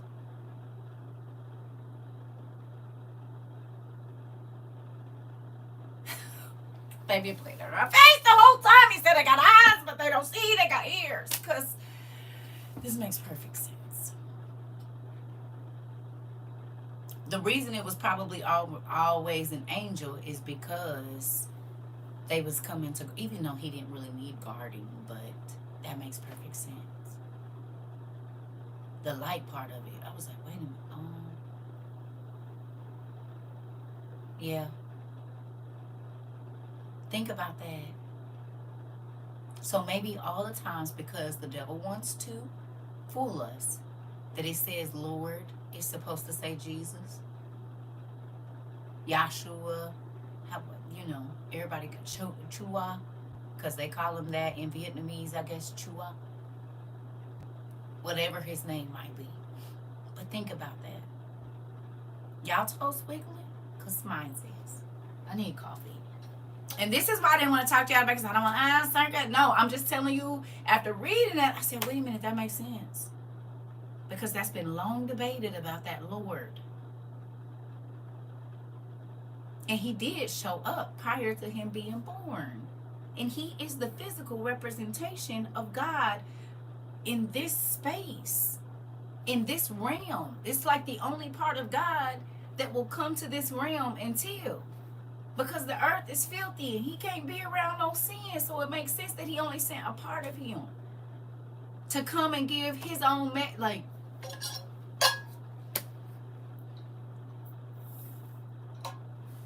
it's like a tape recording. It's like an AI version of God, if you want to say that. That makes sense. I just wondered if he had multiple bodies and if he made them. Nothing is new under the sun. And without the download, your consciousness movies, but maybe I'm going too far. Well, you got to think, if God made him, he was completely perfect. So he made that body to withstand every single thing that it was gonna, you know what I'm saying? He already had a glorified body before he came into the earthly body, right? He already had his glorified body. He already had his heavenly body. We the ones that got to get ours. He was made perfect from the beginning. He gave Enoch an avatar, and so it makes sense. And yeah, but we had, because we were born in flesh. So this is why, because this can't go to heaven. But Jesus was the perfect man. Period. Perfect. So there would be no need to, give him a new body, because he left his heavenly body to come down into this one, or he left his heavenly, whatever you want to, you know what I'm saying? We, on the other hand, were formed out of this, right? We were formed out of this. We got a soul and all of that. This is where our origin is. Jesus's origin was heaven. Our origin was not. Our origin is earth. So this is why we gonna get another body. But Jesus left perfect to come down. We all were born jacked up in sin. He already was perfect. It didn't matter what we did after Adam. If Jesus didn't come, we was all going to hell anyway, because we were all born in iniquity, shaped in iniquity. Born in sin and shaped in iniquity, or, You see what I'm saying? So, but it makes sense.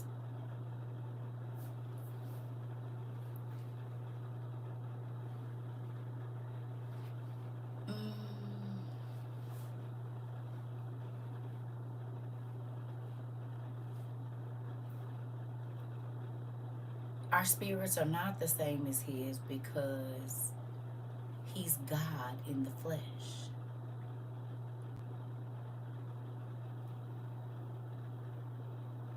So you saying that you the same as God?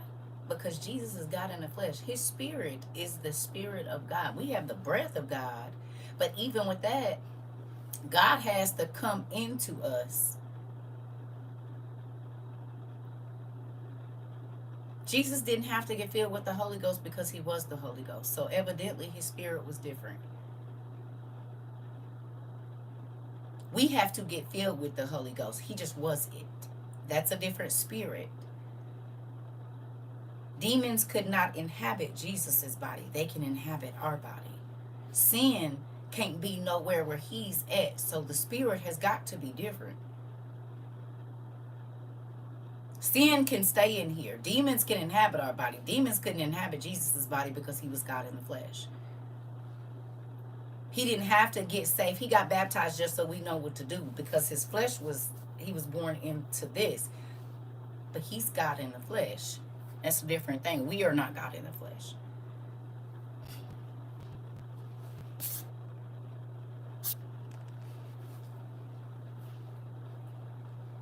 Because if that's the case, we wouldn't have to ask him to bring his spirit into us. It would already be here. People confuse the breath of God with the spirit of God. It's not the same thing.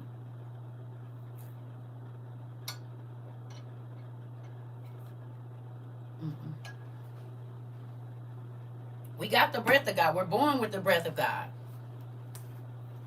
But we wouldn't have to open our heart up. You never see where Jesus had to get saved. He was how he just was. Yeah. So, even evil rulers like Nebuchadnezzar knew he was the man that came down. The man that came down was the Son of God. Right. So that's what I'm saying. How did they know he was the Son of God? They saw him and said, the Son of God is in there. If nobody had ever seen the Son of God before. Okay, prime example. Would y'all know that there was a CERCA unless y'all saw me on the internet?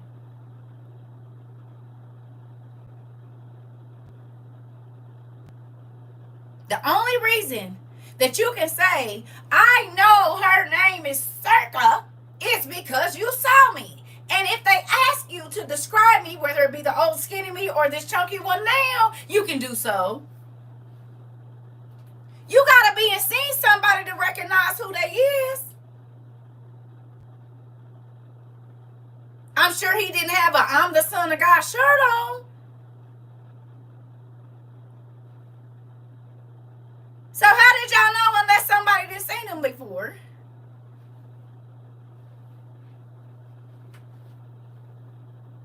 Think about it.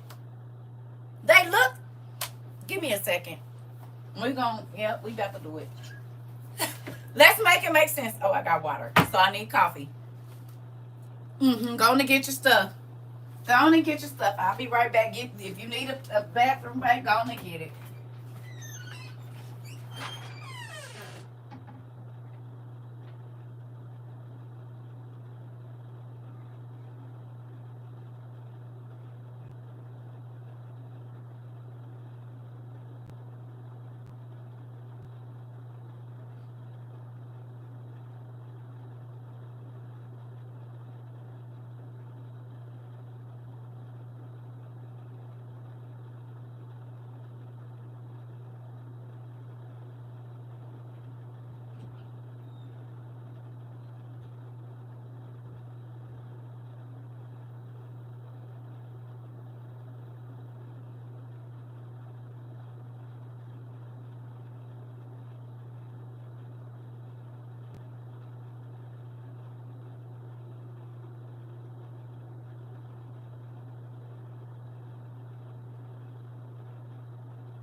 I'm waiting on my coffee real quick, I was also thinking about this too, right?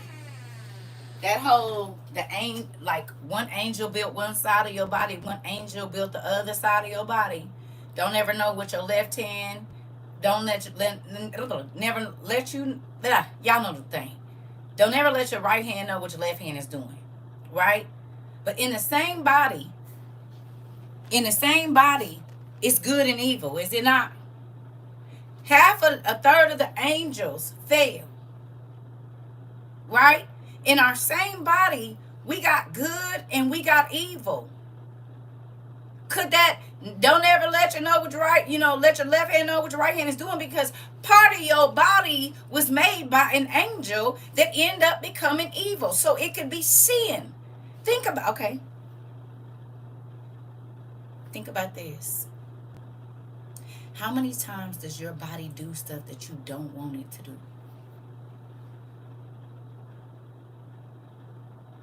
You feel like your body betrays you.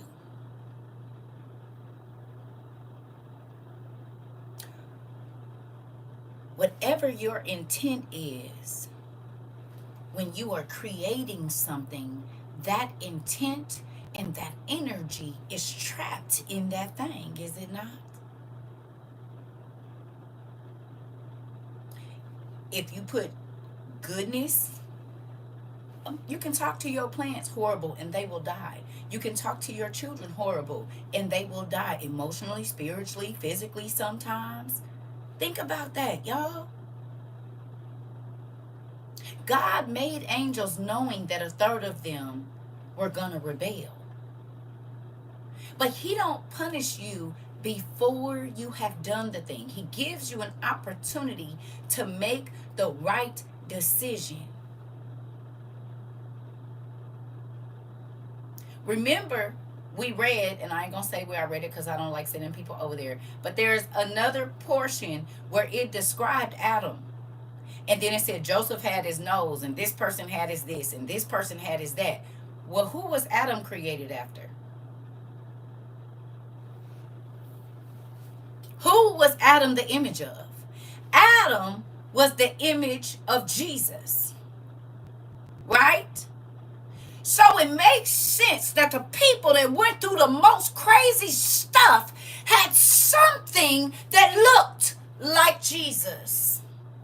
Y'all remember we read this? They said Abraham had his this, and Samson had his this, and all of this. They had those things of Adam, but it makes sense as to why the devil went after them the way that he did, is because every time the devil saw them, he saw Jesus. His nemesis, the person that he was kicked out of heaven for. Y'all don't remember we read this? That certain people they looked like Adam. They had this of Adam and that of Adam and this of Adam and that of Adam. Y'all don't remember? And those were also the people that we read about mainly in the Bible.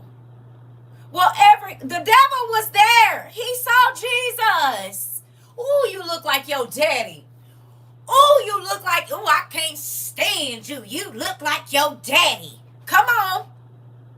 This is why some people just don't like you from the way that you look. They ain't never got to know you or nothing. Because the same spirit that is working in them is the same spirit that was working in the devil.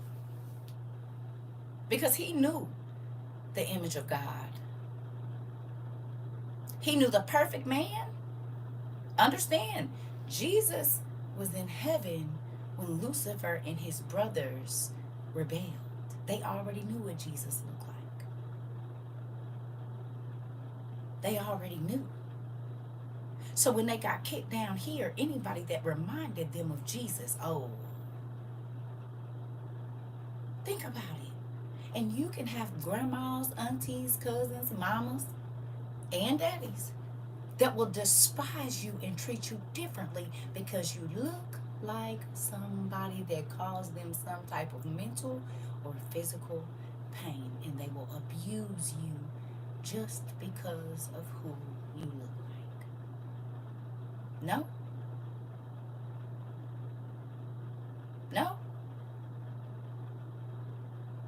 It makes sense. It makes perfect sense.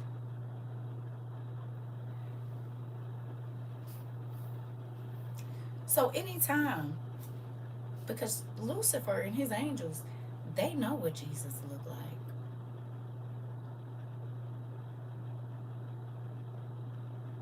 So when a person hates you just because of the way that you look, are they working under the spirit of the enemy? Because God tells you don't look on the outside, look on the inside. But the Lucifer and his brothers say, pay attention, don't even worry about what's inside. Just look at how it looks, not at what it is.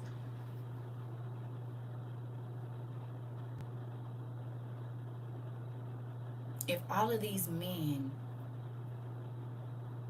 had a trait of God himself, and the only time, and remember this now, Lucifer's beauty was changed into ugliness, was it not? When he exalted himself, the beauty that God gave him, he took it away.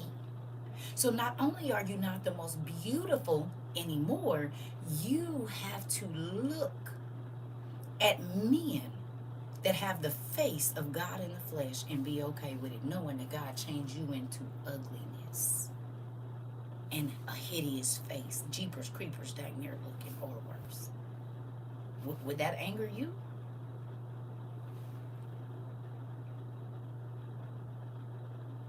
Every time you move around, you got to see somebody that look like God. They got God's nose or Jesus's ears or his smile or his this, because you know what he looked like.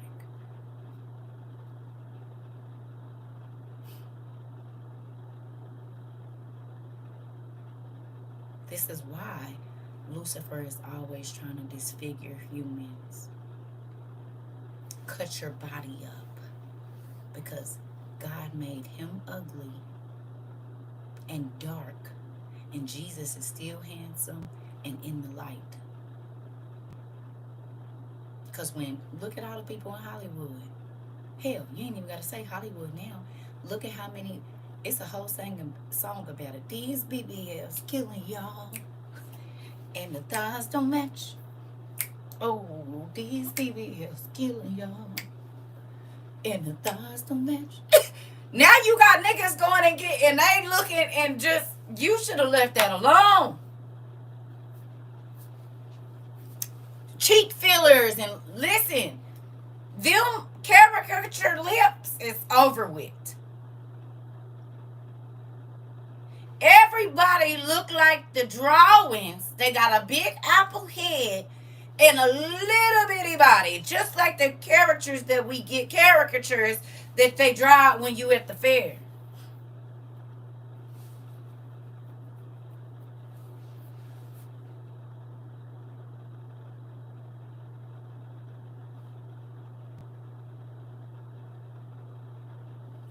In the caricature things, you can see the lines under their lips because they overdraw them. BBL Tracy. BBL Tracy. We ain't gonna bring that back, baby, because I couldn't get that out of my mind for months. I'm just saying. I'm just saying. And you have to keep working on it and doing more. That's crazy.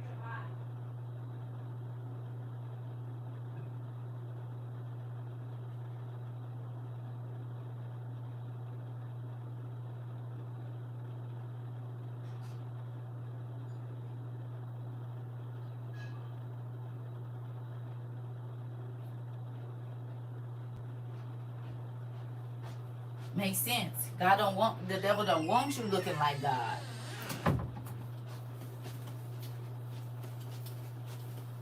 He don't want you to look like the image of God, because he don't get to look like the image that God made him originally. This is why he had to cosplay other stuff. Men, women, dogs, cats, gods, you name it. Who watched The Magicians? You remember when the gods were changing their form and looking like somebody else? How the devil will make you hate yourself. Yep. That you want to change the appearance. Hey, Auntie Judy, that God created. Exactly. because he was changed. And so he don't want you to be the way God made you, because he never gets to be the most beautiful angel ever. And remember, it said that Adam took his seat as the prince. Remember? So he don't get to, this is why he's so obsessed with worship, because he was the worship leader. Okay? He was the worship leader. Yeah, okay. So is we gonna talk about it? 9 times out of 10, every worship leader, for the most part that I seen, they always be fresh. Woman or man, they gonna be, all the worship leaders, baby, they be dressed to the nines, honey. Every single time. I don't care if male or female, unless it's like a church where they don't allow that. But if it's a church where they allow it, the worship leader always be clean. Always fresh. Always suited and booted. Always hair, leg, nails, laid, heels on point. Always. Worship leaders always be clean, honey. And Lucifer was the worship leader.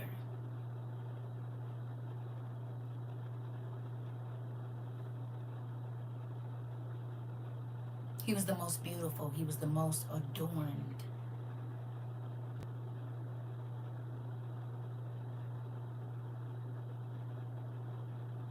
And dirt got to take his place.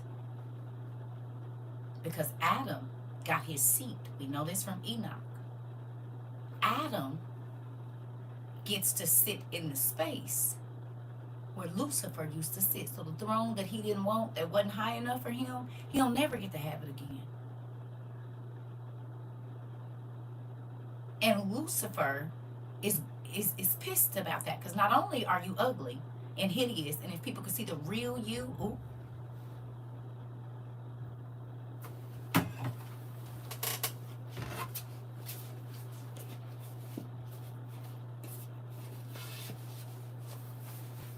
Lucifer has to cosplay beautiful people, because if people knew who he really was, they wouldn't even mess with him. Sound familiar?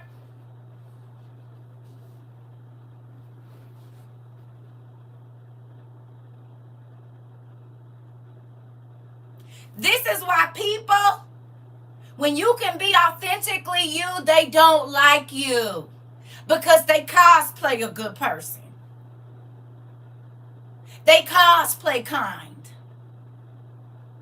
They cosplay that they feel like they know they the baddest one and this and that. But in all reality, if you strip all of that off, they really don't like the way that they look. They really don't like their life. And they will try to convince you that they do, but they don't. Because just like with Lucifer, he can't fake a smile too long. And you will start to see the deviousness and the darkness come out. He can't hold it that long. Think about it. Lucifer hates us. You said being authentically me is my superpower. It is. And honey, folks don't like it when you can be you. Listen, Lucifer be mad. Him and his angels. Because if they showed what they really look like to people, nobody will follow them. So they have to cosplay gentle beings. They have to cosplay not scary. But think about all of the scary movies that we watch. The being comes always acting nice, and as soon as the person doesn't do what the being wants, they see the other side of it, the ugly side of that being. This is Lucifer and his angels. Jesus came being exactly who he was.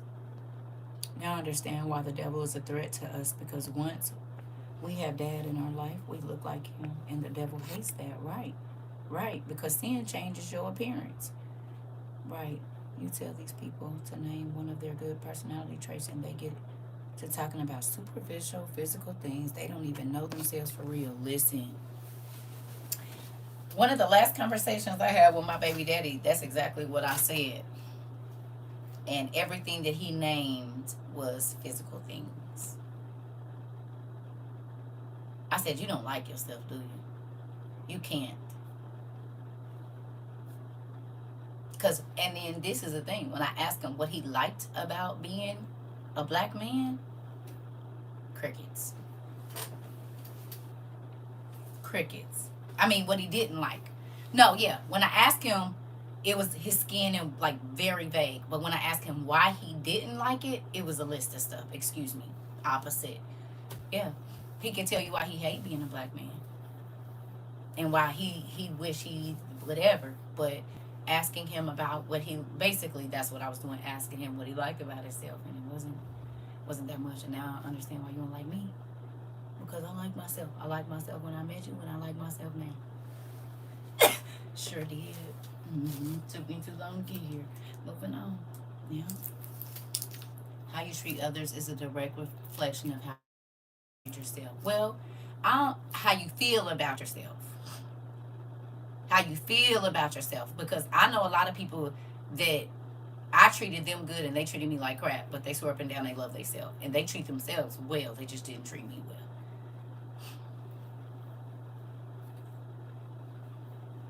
Treat themselves real. Hell, my mama, she treat herself real good. But baby, me, not so much.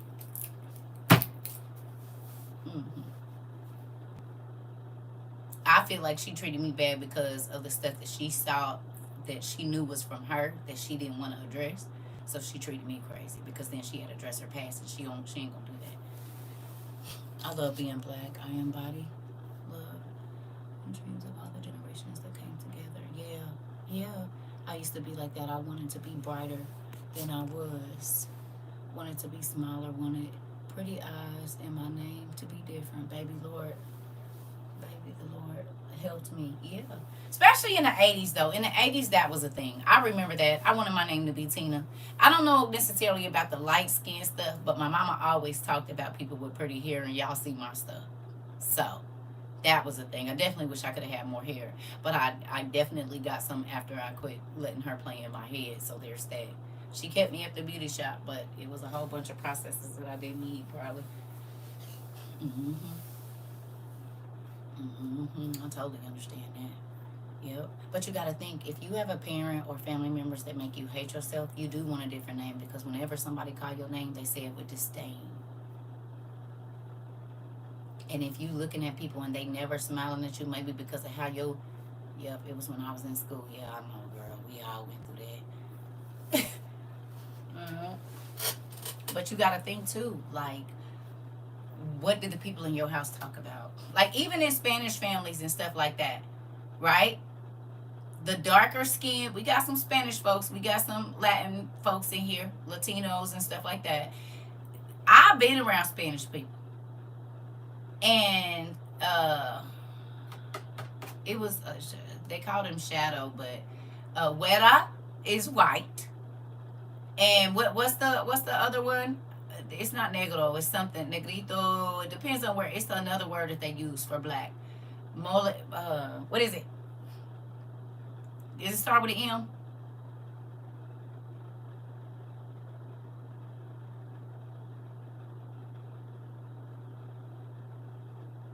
Oh, I know. But what's the name? Does it start with an M? I want to say it started with an M. I can't think of it. That means like dark. It's not negrito. It's something else. No, this is Spanish. I used to hear them call this name, but I can't think of what it is right now. I went to school in SoCal, where colorism runs rampant. Oh, I know, baby. I went to school in Arizona. Moreno, yeah. Yes. Thank you. And you're only pretty if you're mixed. I'm so glad my family who spoke up. Girl, I went to school with AZ. I know. Moreno, right. So, Weda or Moreno. And so, whenever they were talking about the darker skin, it would always be, oh, whatever, such and such and such and such, But the lighter skinned Spanish women were the Weda. I mean, they literally even call them that. Weda. So, you hear that on my mom's side. My aunt on my dad's side used to talk about my weight, but once I had a convo with her and told her a little something respectfully, we've been good since. Girl, I know. There's still things I could improve about my appearance, but I'm not too focused on cleaning up my insides, that part. Yeah. So everywhere, even anywhere you go, dark has been considered not good. Yeah, more than I is it. I couldn't remember it. Thank you, y'all. Hmm. Yeah, you always want to be darker, but it's like that though. The light skinned folks want to be dark. The dark skinned folks want to be light, and the folks in the middle be like, whatever it is. Yeah, no, I'll just play it. I used to just be like, I don't care if you light or dark, nigga. I'm the best of both worlds. Let me get in there. You know what I'm saying? But I'm a little different. I am. Shoot, you ain't about to make me feel bad because my real dad side, most of them light skinned with long hair. My mama's side, they dark skinned, but they got that thick, pretty hair that when you put curls in it, so that like the real nigga stuff. But it be pretty when you hit it with that iron, and I was just in the middle. I didn't have the super black features, and I didn't have they. So I never fitted on none of my sides ever. So I just kind of deal with what I had.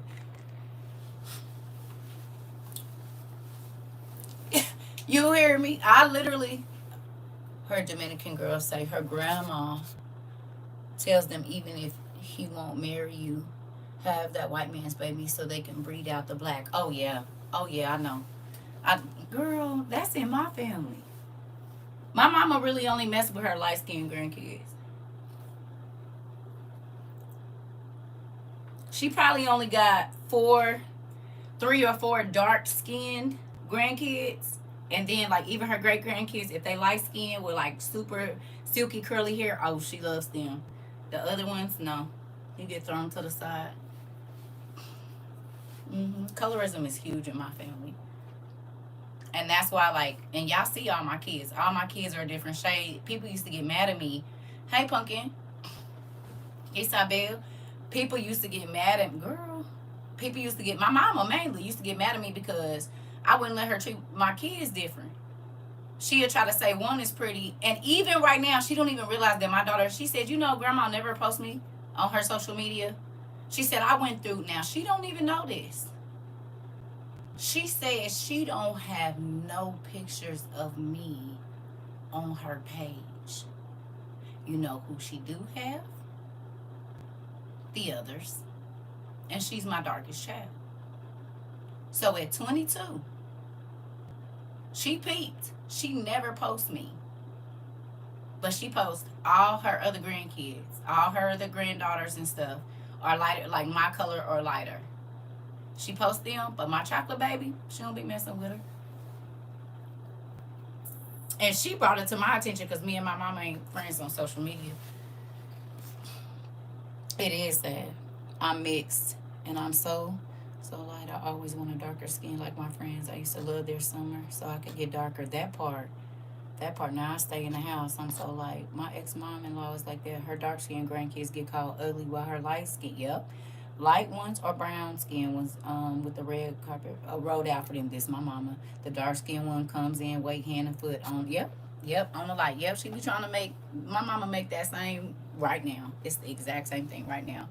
Same in the Latino community. My grandma was the same. We just talked about it. The Huelas and Morenos. Yes, we did.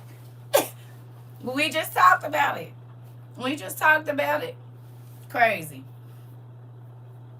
Mm-hmm. My dad didn't have no pictures of my family on his wall. He had his stepkids and not me. Then understood why I never fooled with him. Yeah. Dirt, evil, and unclean. Don't like holiness. Yeah. Right. Right. It isn't that crazy though. We just talked about it, girl. We just talked about it. But I told y'all where that came from. Well, where I think I can't say specifically, but I believe it came from Cain's line. They were ostracized or pushed out because they had that white spot, and it makes sense. Don't it make sense to you? I mean, just think about it.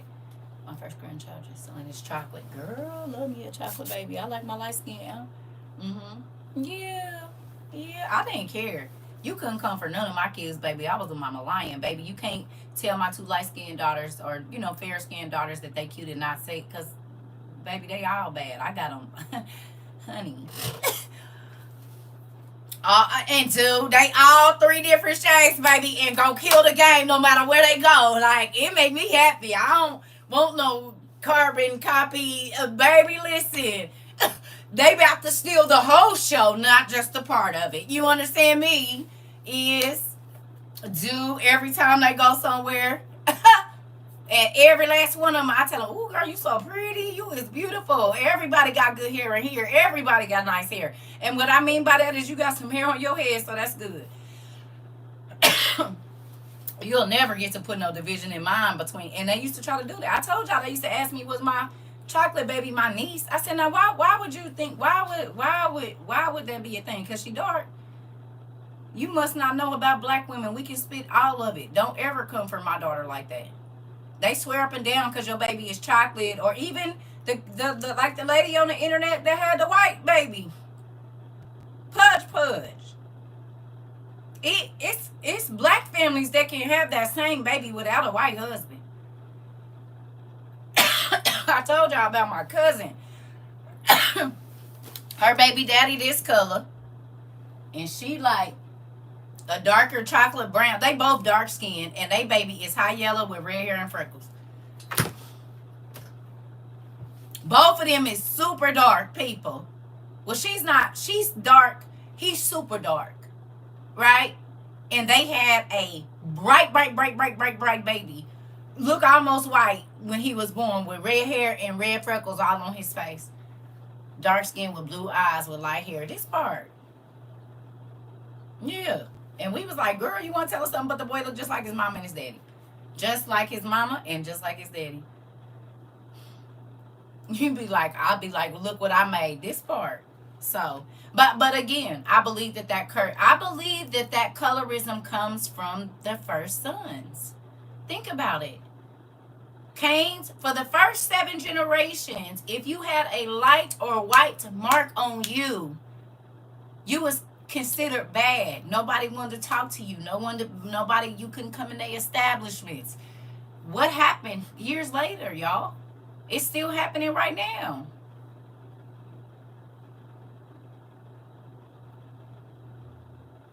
It's still happening right now. I'm brown and my ex is dark, and my son was born with the color of cotton with sandy brown hair. I'm trying to tell you, I already know how it goes. I told y'all with my oldest daughter, that lady almost got kicked in her face. That nurse gonna try to politely ask me, "Is her daddy white?" No, her daddy ain't white. Her daddy is darker than me. It don't matter that she came out high yellow with sandy brown hair and gray eyes. What do they have to do with anything?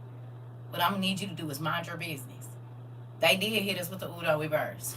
And then look, my mixed daughter, that's Spanish and black, is darker than her sister that's full black, with jet black eyes and jet black hair.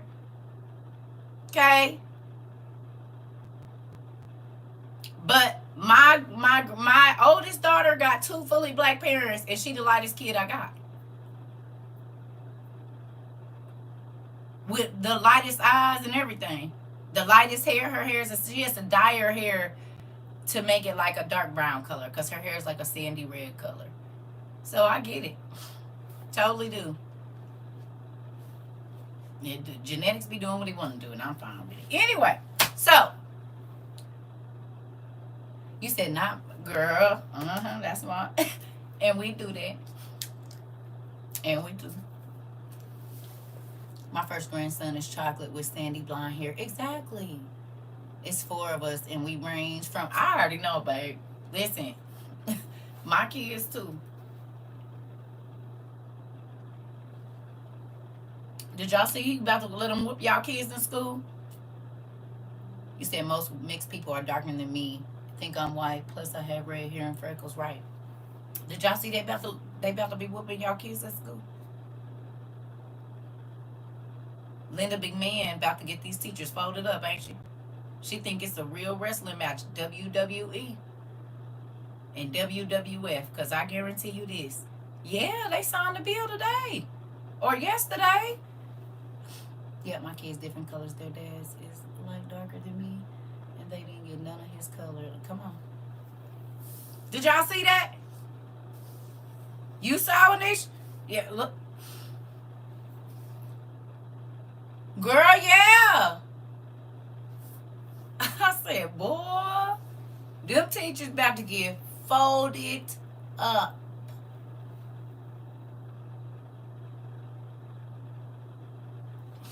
Cause he thought they picked the wrong time. These kids is YNs. They do not care. I'm gonna tell you what he forgot. He forgot that a lot of the little black kids now don't act like black kids. If you know, you know. See, back then, black people, they was on their kids. Now, I hate to say it, a lot of little black kids act like white kids. And I'm not trying to be funny. I'm just telling you what it is. They about to get folded up. They about to get folded up because these kids they done been around like counterparts for too long. For real. So what the black kids went with 60 years, they not having it. They gonna jump them teachers. And I'm talking about fourth graders. I ain't talking about high school. I'm talking about fourth grade. They about to beat the hell out them teachers they get to trying to whip on them. Listen. And y'all got them on all that medicine? Listen, be safe.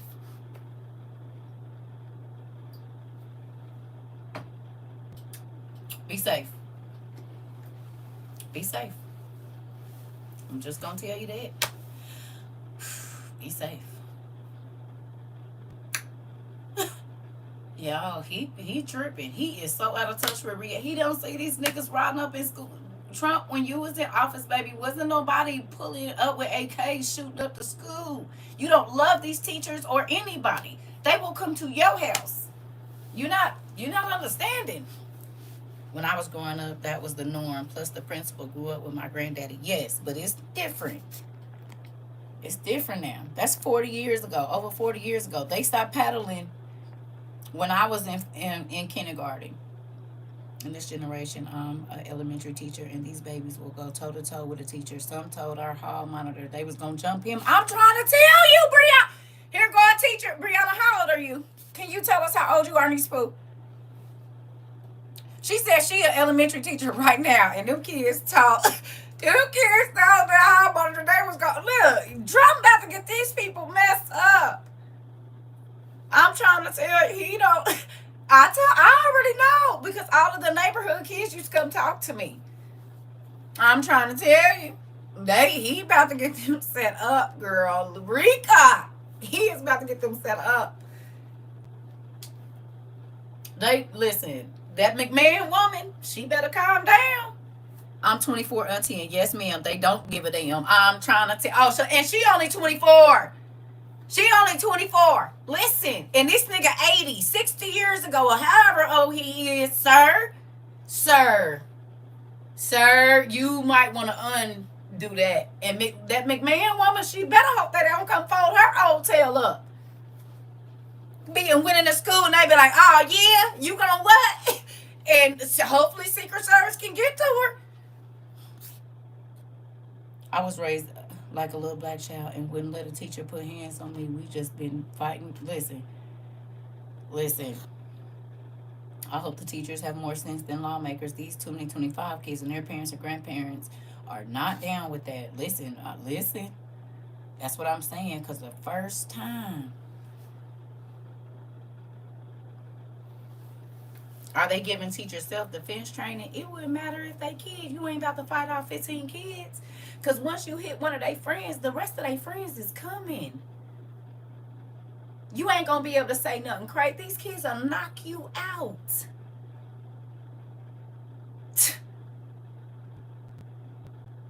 Baby, I would not play. I'm going to keep grandma on me. Ain't no way. Listen, I don't play with these young kids because they don't have no sense. I've seen it in the hood. Listen. Circle it. Who remembers Scare Straight when it was a school program and not a TV show?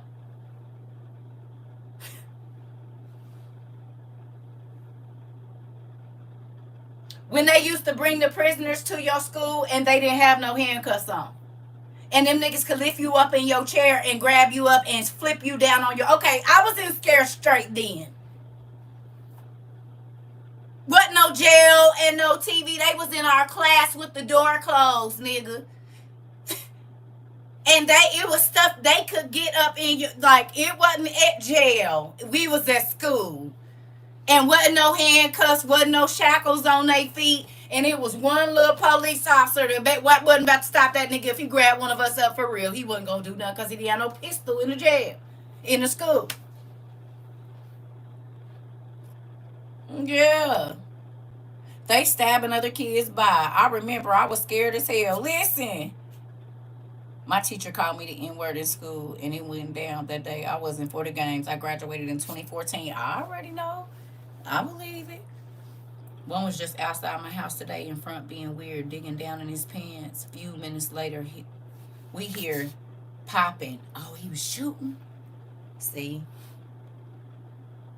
Yeah, I was in Scare Straight when it was in the schools before it became a TV show, about 1993.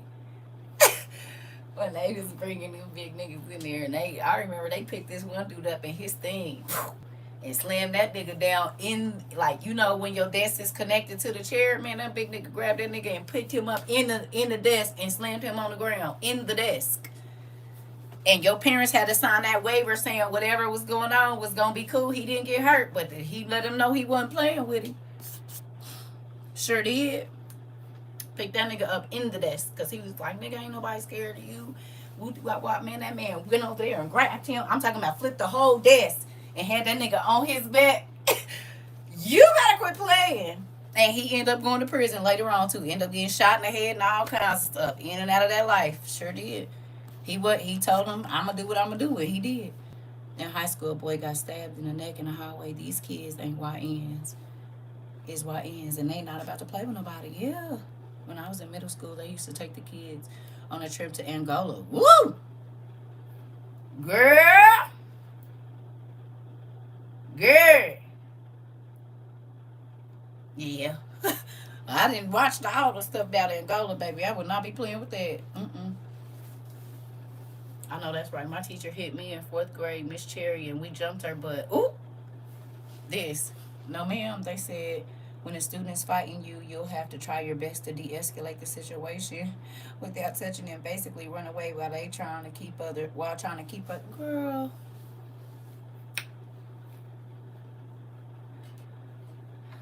And this is why when my daughter said, Mommy, can you come work at my school? I said, no, because I will be in jail. Do you want Mommy to be able to tuck you in at night? Well, yeah. Okay. Well, then I can't work at your school. Listen, Mommy can't work at your school, baby.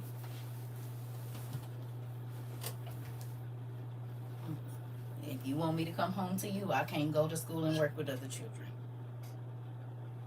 Because the first time one of them hit me, I'm hitting them back.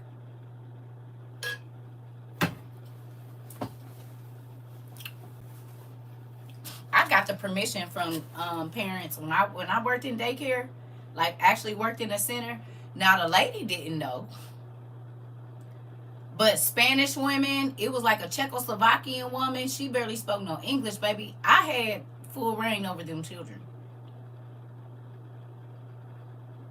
Let me say, if you need to get on them, don't let Miss Donna know, but you do what you need to do. Yeah, because your kid acting better because they've been in my class. Because I told y'all they used to pinch and fight that other teacher, and she was, baby, they'll come run up on me, and I'll just turn and look at them like this. They'll skirt on that leg and turn around. Oh, you know what it is. Mind you, I was only like 19. She was like 27. Baby, they was giving her the business, and she used to leave with scratch marks all on her arms, all on her face. Girl, they would attack her and bite her. Baby, I didn't have none of that. And I was only 19. I might have been 18 because I only had my son. I didn't even have my daughter yet. So I was 18, baby. She was 27. They was tearing her tail up. No. An 8-year-old got stabbed in the forehead last night. Where? Throwing my chocolate. I'm trying to tell you. I'm not about to mess with you.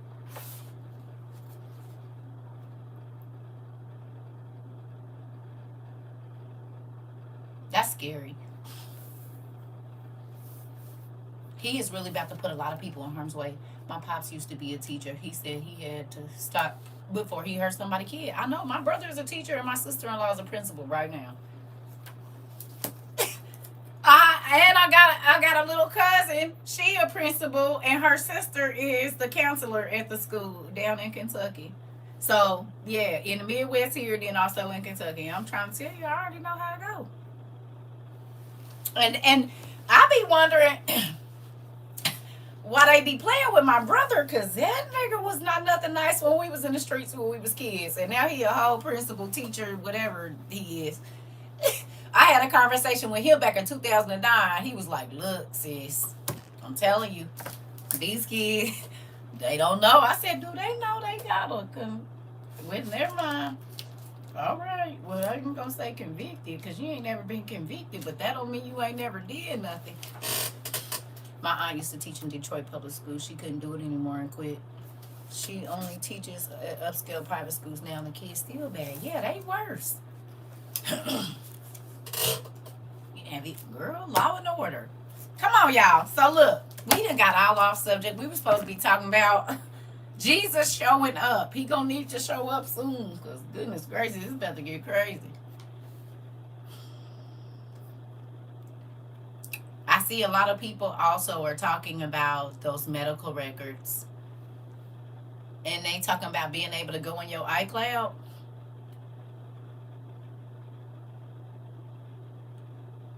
Did y'all know that? I saw that earlier today. I saw your Apple Watch, but I didn't know that they could go into your iCloud and get stuff too. I want to play something for y'all too. See if it's still in here. Since we ain't, this is an all over class. We just been all over and everywhere. Let's see if it's gonna let me.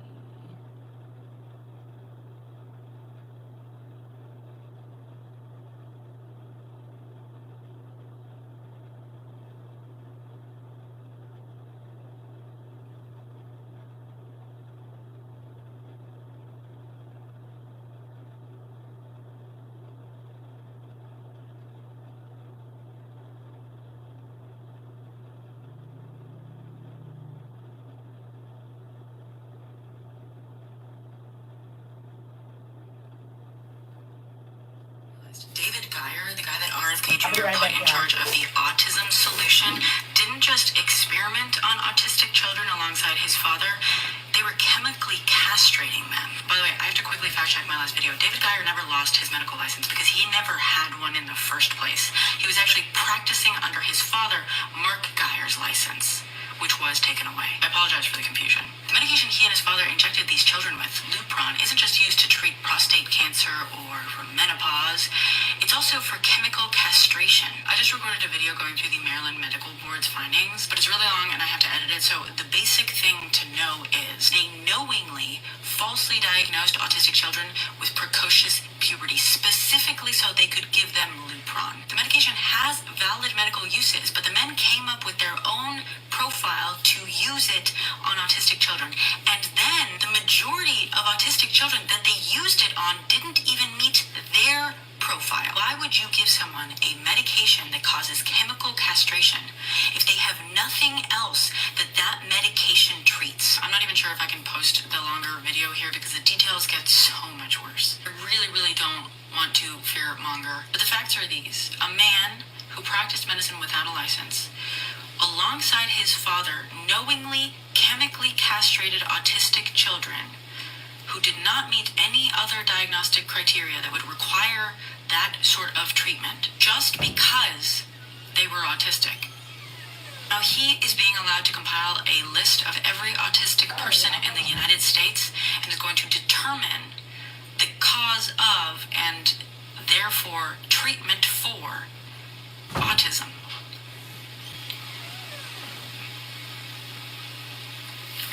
It's actually so much worse than I realized.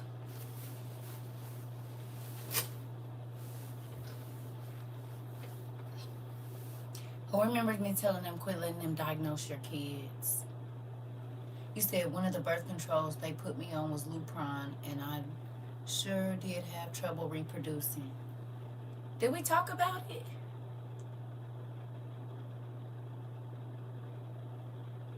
I told y'all. Because they're witches. Where did birth control come from? Yes, ma'am, you had us watch a document. I'm trying to tell you. This is why I kept telling my daughters, what birth control? If you get pregnant, you're going to be a mama. That's what's going to happen. Ain't no all of that. No. You're not putting them on birth control? Ain't. Because I know what it's for. It's to sterilize the... So now you understand what I was telling y'all the other day about what they did to my aunties, taking their uteruses at 17 and 18 years old back in the 60s and the 70s. Like, I was not letting them play lab rat with my kids. I did too much reading about medical research and all kind of stuff when I had my kids. And I was like, no, I'm not letting y'all do it. Just so you can buy a boat? No, you're not going to have me. And then I got to be the one dealing with a sick baby for the rest of their life. And you get to take the quality of life from my child because you want to buy yourself a boat and play lab rat with my kid? No, we're not doing that. They told me it would help me regulate my endometriosis. I was in the Army and only 18. Oh, I know, baby. I know how it go. I told y'all when my daughter got pregnant with my second grandchild, they tried to give her something for throwing up. For what's the name? Morning sickness. And it caused the baby to have spina bifida. She was yelling at me like, Mom, the doctors know. I said, do they? But go look up the side effects to the fetus, not to you, to the fetus. And one of the main side effects was this medicine can cause the baby to have spina bifida. She didn't take not damn another pill. She said, I can't believe that the doctor would give me something knowing that I said, because she need her friends to make money. If we make the baby sick in utero, now I get to pass you along to my friend that's a specialist in this area, and we all gonna make money while your baby is suffering. No. No. And this is why the doctors didn't like fooling with me either. Because I was young, but nah, we not doing all that. I'm gonna read every single paper you give me. And my daddy and my mama was in the medical field, so we always had the pill books around. We always had medical journals around. We always had the physician's desk reference, which I still have one somewhere in here. It's one in here somewhere. I still got one. Keep one. And it might be old, but I keep I don't have a pill book right now, but if you have teenagers and young children, definitely need to have a pill book at your house. That's the number one. My dad, birth control messed me up so bad. It's the part of the reason I don't have tubes and ovaries. Oh, I know. They was trying to get me too. I told y'all, they told my mama earlier I would never have kids and put me on birth control. But what am I on birth control for? To regulate my cycle, right? And then I almost died having every last one of my kids. I had preterm labor, in and out of the hospital the whole pregnancy. All my kids was born early. I know. I'm trying to tell y'all what I know. They used to get so mad at me, I would not take none of that medicine. They had me on terbutaline. With my last baby, I had that thing where I had to give myself a shot to stop my contractions and then lay on my side at home and put the monitor on. It was hooked up to my phone. Y'all, listen, I know. That's why I ain't big on going to the doctor. I mean, I'll go get a checkup or whatever to make sure everything is cool. But as for letting you just keep running all these tests on me till you find something, yeah, well, I'm just going to die again. It's my time to go. It's my time to go. Because y'all not about to keep playing with that. No, they was taking samples of this and that. They made my uterus unstable when I was young. They made it unstable to regulate your cycle, right? But where did birth control come from? Who came up with birth control? Which is one of the number one things. It goes against what God told us to do. He told us to be fruitful and multiply. And you only gonna have a kid if God wants you to. It's the only time you're gonna get pregnant, if God wants you to. So what are they doing? Look at how many people put their kids on them shots and now they're sterile. the HPV shots, and they was like, oh, it's to help with uterine health, blah blah blah. Now a lot of them people are sterile. They was literally making people pay to sterilize their children. The fallen angels. Come on, sis. Can I ask y'all a question? After doing this class, that part, auntie, these parents aren't caring anymore. They're letting these doctors diagnose their children with anything, and the parents just roll with it. It's scary, honestly. And baby, this is why auntie goes so hard over here. You just came right in. I was gonna say, prior to this class, did you think it was really important to look up the names of medication, or did you just take it because the doctor gave it to you? Be honest. But now understanding, and some of you might not have, but because you felt like the doctor doesn't have ill intent towards you, did you just, whatever they said, you went with it? I'm not that you didn't research it, but I'm just saying you believed in it. Because my mama, one of them people, took it because doctor told me and I believed him. Exactly. I know. Listen, mom, I told y'all my mama worked in the hospital, but my mom is always sick. She's always sick. She always has some kind of viral something, some kind of bacteria, something. She's always hacking and coughing and spitting and I said, you always at the doctor. Why is you never well? You need to go to the doctor. No, I don't. Not if you always sick. No.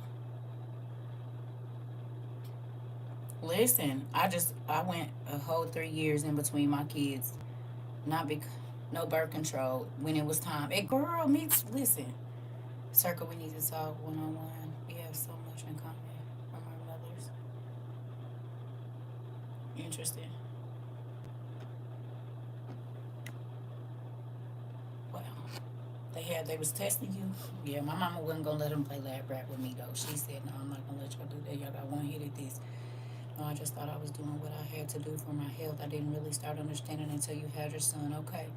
Nope, I never trusted them. Mom said, look it up before you take them. Okay. Most people aren't like that, though. Most people trust doctors. They do. And the only reason I didn't is because my mama was in the medical field and so was my dad. And they used to tell me about all of, like, when we was kids, we would hear them talking because they worked at different hospitals. They didn't work at the same hospital. So they would come home, and this is probably before HIPAA, and they would just be discussing how certain people like messed up and killed people and all of this stuff, and how they would be trying to cover it up, or a nurse gave somebody the wrong medicine and the person started coding. They used to be talking about how inadequate their co-workers are. And so as a child, I just knew, pay attention, don't just believe what they say because they don't always know. And they used to get mad at me, like when I was pregnant with my son, I was 16, because I'm about to look at, I would call my parents like, what do this mean? Can you look it up, or do you know? And my dad would get in his physician's desk reference, and he would be looking up stuff for me so that I could understand what was going on, because y'all not just about to be talking over my head. For real. We're not going to do that. I even seen a post where the Queen of Hearts was going to go let the school.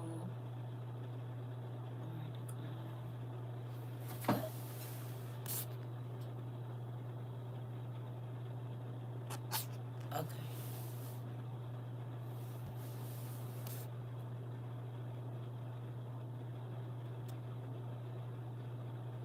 The wrong medication, yep. Yeah, this the thing. We are in a very crazy time, and you are gonna have to know for yourself. You're gonna have to want to go looking for the information yourself.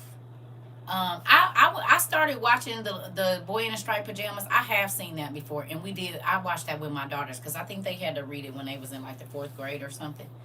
Fourth or fifth grade, might have been sixth or seventh grade. I don't know, but I have seen the Boy in the Striped Pajamas. I did watch that with my kids. I saw a post, Wally World, Target, and Home Depot said in 2 weeks they won't have supplies. I saw that. I saw it. Did we talk about it? We talked about all of this. Okay, let me ask you a question. How many of our classes do y'all think is random now? The surgeon who took my tubes, she told me I could bleed out if I didn't control my condition. Wow. I think I was punished by God after she took me out. She found out her mom was fatally ill. Yeah, they be witches. They be needing them body parts. I be trying to tell y'all. Some of these medications have so many side effects. I'm like, nope, I'll take my chances. That part. Y'all see all of our classes being relevant right now? Do y'all? I don't care if it's medicine. I don't care if it's be careful with them letting diagnose. Don't just be believing whatever these doctors say because they're going to turn that around to use. Be careful of the information that you put out there. Every freaking one of our classes is relevant to all of this mess that's going on. The hospital also never allowed me to take home my placenta. They love, yeah. They get like $50,000 for each placenta or something like that. It might be more than that. Mm-hmm. It might be more than that. That's what's in our makeup and stuff. They get a grip from that. I lived in Germany and it just messed me up. I worked in buildings with the S on the ground. Wow. Interesting. With the SS on there. Listen.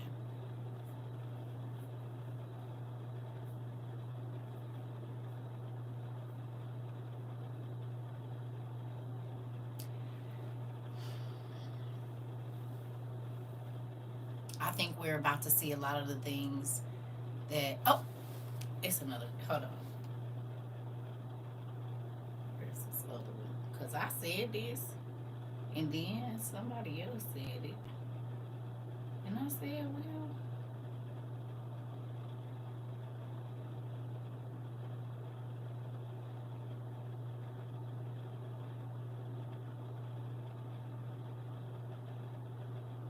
is this it?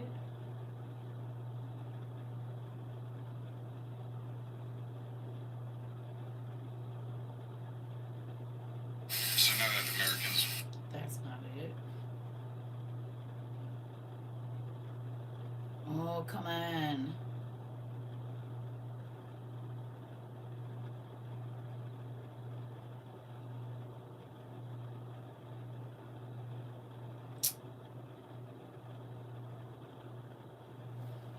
Hold on, y'all.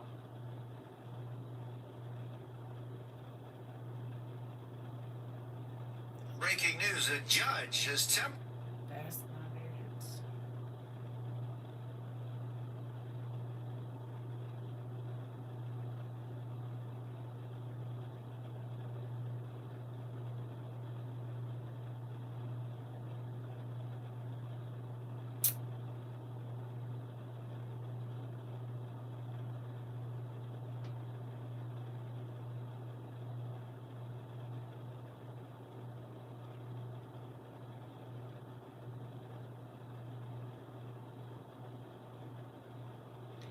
Anyway, the guy was saying basically, he was like, people keep talking about.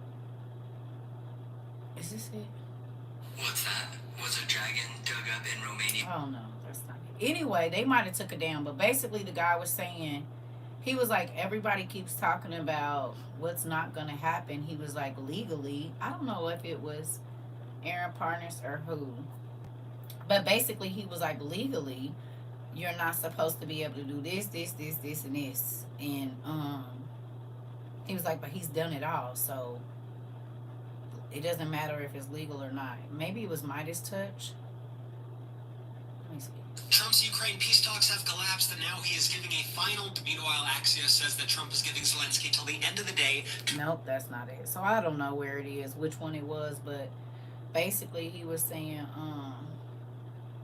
is this A it? TikTok app on my phone completely No, that's not it. I don't know. Listen, I don't know which one of it is. I thought I might have saved it on my phone, but basically he was saying, because people keep saying, oh, he's not gonna be able to do it. They was like, he's already done it. What do you mean? He's already done. It's already done. So while everybody keeps talking about what's illegal, it doesn't matter because he's working under lawlessness. He's already doing it. It's already done. It's illegal to send the people out of the country. It's illegal to do this. It don't matter. He's still doing it. He still already did it.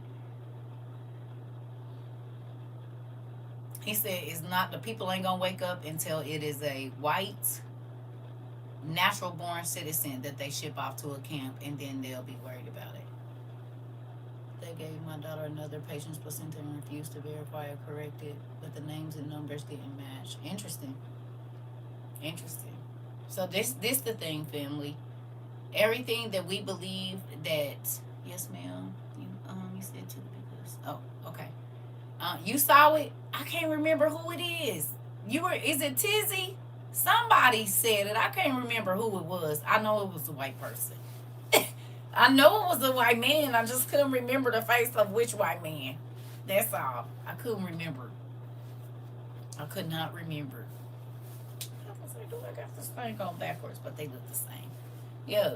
So I couldn't remember which one, but I know it was a white guy. He was saying it. He was like, "We need to wake up." Basically, it was Midas Touch. Okay, I knew it was one of them. I just couldn't remember which one it was. Yeah, he basically said he already doing it, and we need to get our lives together because what we keep talking about ain't happening is already happening. And then what's real crazy is that whole shelf thing too. Like we talked about it, God told us that the shelves were going to be empty. He's just trying to buy some time because y'all realize that it's not him that's doing that. Russia has always hated America. Y'all understand that. So he basically did what he been wanting to do to America, which was destroy it. He just used Trump to do it. Y'all get that, right? Russians hate Americans. They don't like us. For real, for real. So, I'll just get you to destroy your own place. So nobody, the only reason he, like they said, bending the knee to China is because China and Russia hooked up. He got to do what his daddy tell him to do. And think about this. China and Russia hooking up, they both getting paid while we losing money. And he allowed this person to make him do it and laughing in his face. China and Russia is laughing in our face right now. And they talking about Elon about to leave the White House because he got all the information he need. Duh. Why would he stay? He already know how to cripple the American people in USA now. What did he stay over here for? He done got all our information. Pete Hegseth and he's crazy tail. Well, we already know he be too drunk to know what's left and right and up and downhill. He rocking a new style with a short thing and a long thing or whatever. So they didn't already got whatever information that Trump did not give them last time he was in office, they have it now.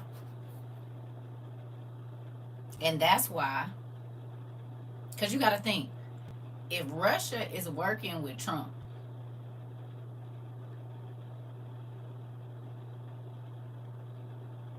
why would he, right? If so called at first, because remember they was trying to make it like Russia and China wasn't cool or whatever it was, and then they all of a sudden linked up or whatever it was. Now all of a sudden these two people are helping to bankrupt America. These two groups of people. Because Russia is another place that people are going to buy stuff from. Ammunition, all of these different things, different metals and stuff like that. They make a lot of that kind of stuff too. Because Russia was one of the companies when I was importing things. There was certain stuff that I could get from China. There was certain stuff that I could get from Turkey. There were certain, I had a number of options, but it just depends on the tariff because I'm not paying $69 and then for something and then pay $250 to get it in the country. So depending on what it was, you could still get like iPads and, different, because they make it. It's just not like China. You know what I'm saying? They have their own factories and stuff where they make stuff too. And you can buy certain things that you can get from China. You can buy them from Russia. They have their own manufacturing companies where they do stuff too. It just might not be as good a quality, blah, blah, blah, blah, blah, and depending on where they are with us, it might just cost you more to get it into the country. But these people are now going to have people buying from them that are not buying from us. So they basically have him destroy us from the inside out. And then I wouldn't be surprised if they turn on him very quickly, Russia. Because his whole goal was to meddle in American politics the way the Russians feel like we meddled in theirs. And he did it. Easily.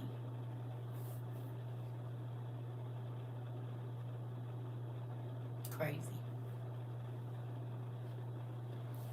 Russia owns a lot of trucking companies in China.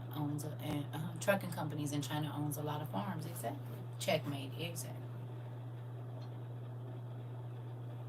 Because if they cool with them, why? If Russia and China is cool today and yesterday in China, they saying that they laughing at Trump, but we already heard the recording of the people laughing at him in Russia. If that's your homeboy, why you not standing up to China for him? Why you click up with the very people that said they was about to crash our economy? He don't even realize how they played him. They used his wife to get him, because she ain't, she's from somewhere over there. Yep. Think about it. Why would, if Trump and Russia is working like this, why would China and Russia hook up right before this? They played him. They did, and they stabbed for him. They played him real good. Did.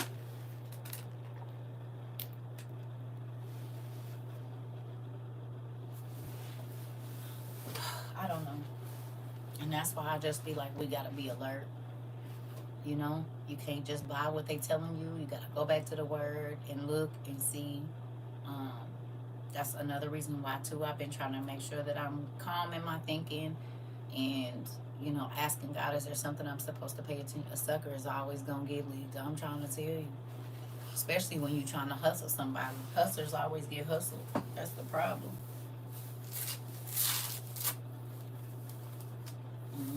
Hustlers always get hustled every time. So I don't know. We were supposed to be going back and talking back. Baby, this is a real random class. You hear me? Real random. Real random. But if we didn't been all over the place and back, we were supposed to be going to look up all the times that Jesus showed up. And then we was going to go to what's the name, but I guess we just went somewhere else. So here's that. We done been all over the place today. But it'd be okay. It really do. I do say this though, it's a little spooky that we really live in this. I ain't even gonna lie to you. It's like, dang, we had the classes, but now we really live in it. Like, I knew it was coming, but to see it happening.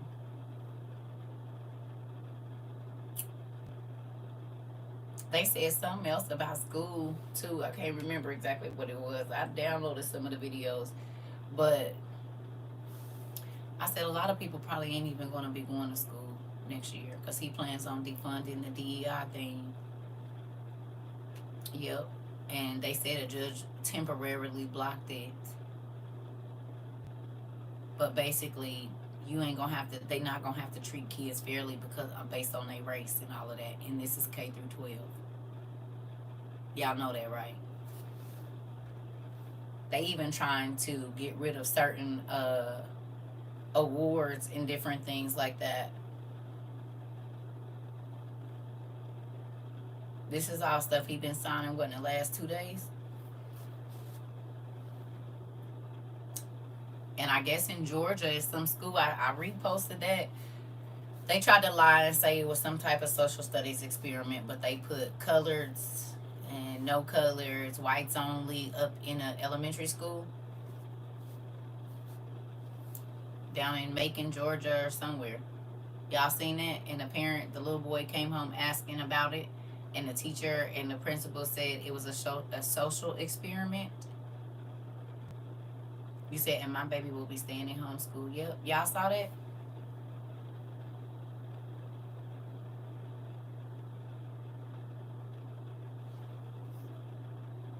This was just like, well, I saw it. Yeah. Aaron said that the Queen of Hearts was trying to talk Putin to stop the war in Ukraine and never said it's too late for that already. Putin ain't trying to stop no war. He the one that started it. He started it right when I met y'all. Y'all don't remember? Because we talked to, and you know what they brought up? Nostradamus, when they was talking about the Pope. Right. Right. I do know that, Phaedra, but we talking about K through 12, what he trying to do right now. Who would have thought Ruby Bridges would live to see desegregation, right? And my grandma would say, when you find a duck, you pluck on this part. Yep. I know he had already attacked the colleges, but now he doing K through 12. Now he doing K through 12.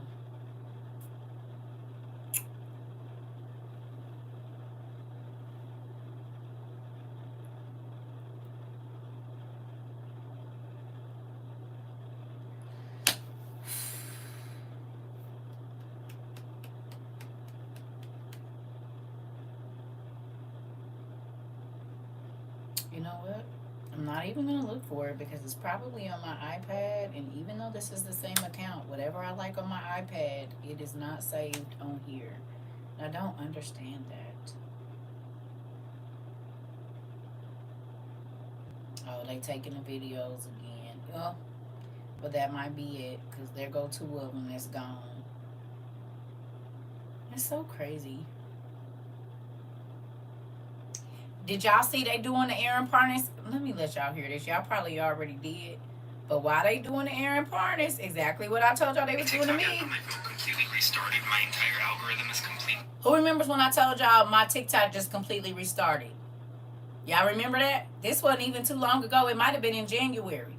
And then I think it did it again. And it was November and then like January. Where my whole, remember I told y'all they was doing that? Now listen. Okay. Look. Different my For You page, and I just want to know if you guys are still seeing my videos on my For You page. I'm getting many more comments like I did a few weeks ago, but even now I'm getting a lot of comments saying people are not unfollowing me, but it's showing that they're unfollowing me. Y'all remember when we went through this? And my followers was dropping like 5,000-10,000 by the day. But y'all kept telling me y'all had to keep refollowing me back, and I kept having to follow y'all back. And do you remember this? This was like, by the time October 22 came, they was already doing this. Okay. People are saying that they have to like my videos multiple times, that it doesn't pop up on their For You page, and my app just completely kind of restarted, crashed, rebooted. I mean, it was a whole mess. Now, this happened a lot back in March. It also happened a lot back in January, but it looks like it's happening again right now. Super concerning. I mean, I'm doing a lot of stuff. I'm still posting everything here, Substack, Instagram, YouTube. They're all linked to my bio, but I just want to make sure that the algorithm doesn't completely get changed or completely get messed up. Don't worry, it is. Some changes to it as we speak. They are. Just yours, honey, not everybody's, because you're actually making a difference.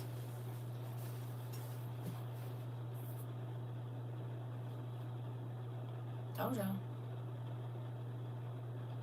I told y'all everybody was making it like I didn't know. No, I'm telling you, I know what's going on, and this is crazy. I stopped seeing all of y'all posts. I couldn't find nobody. They was hiding me. Remember, they were saying my lives wasn't even coming up in the live thing. When you are telling the people about what's really going on, they really do hide you. Wow.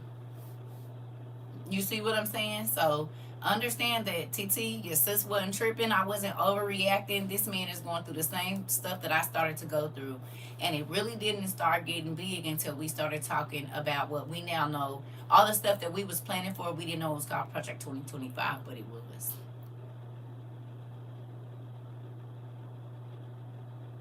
So God was telling us about Project 2025 before the world was talking about it, and that's why they were stopping us, because every single thing that God had us paying attention to is part of 2025, Project 2025. With the meds, with your doctors, with the doctors trying to put everybody into this box so they can do all this old crazy stuff and run experiment, everything, it's all happening. You're gonna have to teach your own children, the stores being empty, because you realize Walmart now, remember we said this, Within 2 weeks, before they even went and said it, I told y'all, it don't only be a couple of weeks and won't nothing be on them shelves.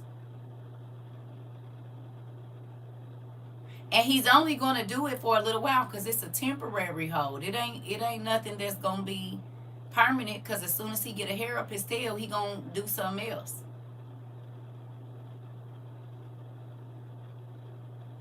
Two weeks and all Walmart, Target, Lowe's and Home Depot, but Walmart and Target ain't gonna have nothing. What you think that mean for Dollar Tree, Dollar General, say what is it? Family Dollar, Five Below, Ross.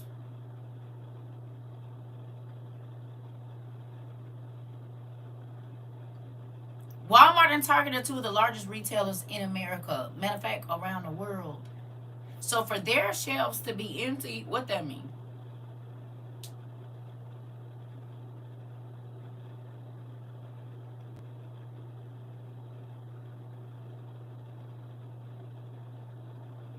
With all the money they got, what does that mean?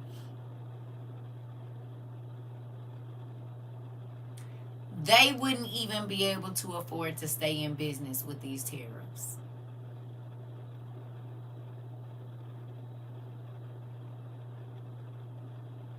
I wonder how many of Starbucks syrups are made overseas. I ain't never worked there. Is all of their stuff made in America? The creams and the syrups, where they made it?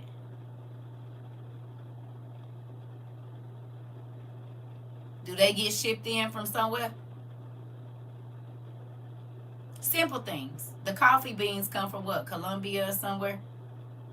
It's tariffs on all the countries with the coffee and this, that, and the other.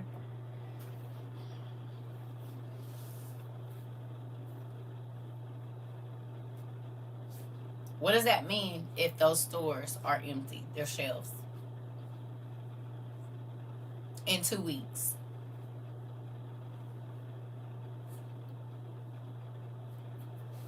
Hmm.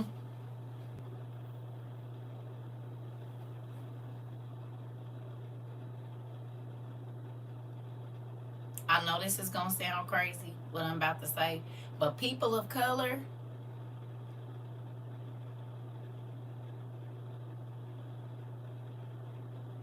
you need to stock up damn near double, because it's stopping us from getting into all these programs. He gonna be stopping the schools we go to. He's trying to put segregation back. That means something. Certain stores you ain't gonna be able to go into. Their syrups come from Georgia. Their beans come from South America and Asia. Okay, so where does Georgia get all of their products? Pumpkin. So everything from their syrups is made from here, or do they have to get anything? I guess I'm just trying to see the supply chain of where all of their stuff comes from. Like, is there anything the syrup or whatever it is that they order that they have to order from China to do what they do, or is just everything made there? Y'all got, like, I don't really know, and I was using them as an example, but just saying what happens to these businesses that count on other businesses from China or pieces or whatever it is that they need to run their business, and he's making it so expensive. I didn't know that their syrups came from China, or their coffee beans. But you said Colombia, didn't he put a thing on them? South America and Asia. Well, that's well, they coffee then. So they coffee probably have y'all coffees went up at what's the name? I don't know. I don't drink it. But to those of you, I'm just trying to see basically, like, if the supply chain has already been affected in this short time. Anybody seeing empty stores where you at already, or just stuff that's normally overstocked that it's not? Or is it still normal for y'all?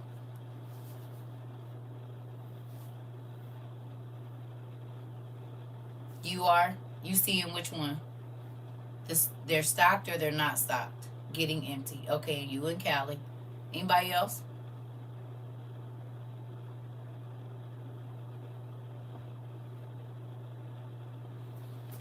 Pretty normal in Georgia. Okay. With those tariffs, there won't be any stores to segregate. Well, it's going to take a minute. Smart and final, mom said Sam's. Okay. Still normal in Massachusetts. Okay. The syrups are from Georgia and Seattle. I'll have to do more digging to find out their supplier. Okay. That's what I was just wondering, because once they get on those large scales, they get to, you know, sometimes they'll have a local person in the beginning, but once they get as big as Starbucks is, I know, they go and have it mass produced somewhere else. I mean, it might be here. I was just using them. But thank you. You don't got to do all that, Niecy Poo. I was just saying, a lot of these businesses that are running America, they are based on stuff that we get from other countries. And so I was trying to see if you all were seeing the difference already in the prices. At the Asian market, I noticed they have a sign that said, not sure when they'll get their stuff. Interesting, which makes sense. And you know what's crazy about that too? Because a lot of people had stopped shopping at just mainly American grocery stores, and they were going to international markets and stuff, which would be putting money into a lot of other countries' pockets as well, because they import those vegetables and fruits and different things from overseas. Interesting. Mm-mm. What y'all think? Oh,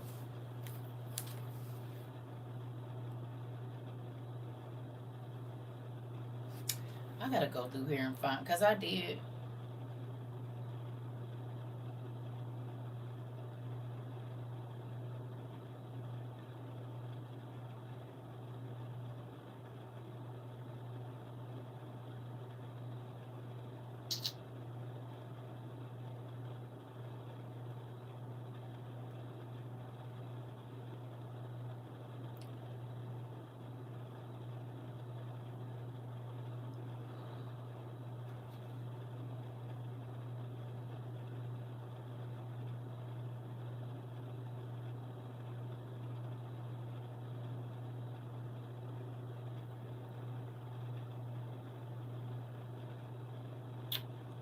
I don't know.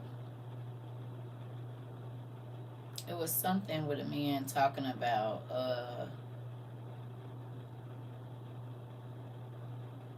he was talking about his farm and how by August there won't be food. That might have been one of the ones they took down.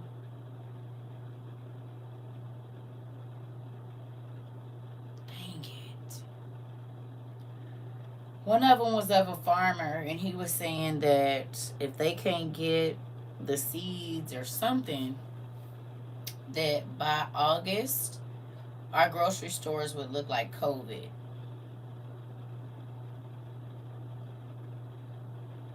Worse than COVID.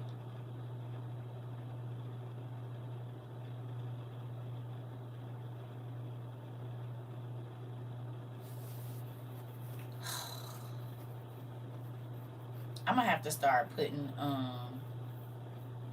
these in like a folder, so when I know I'm gonna use them for class, cause I be having to look through too much.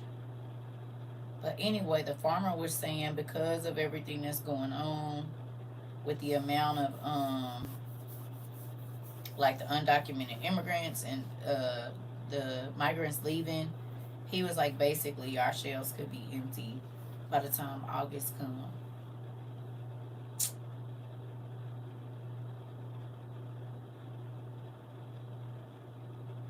I don't know. You seen it?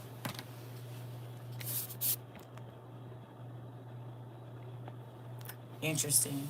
They're locking the steaks and higher priced meat in lock bags and changing self checkout rules in some Walmarts in Texas. Interesting. I did, however, find that Starbucks 6 roasting plants are located in Seattle, Shanghai, Milan, New York, Tokyo, and Chicago. Okay. So 2 of them is out of the country. Or 3. Interesting.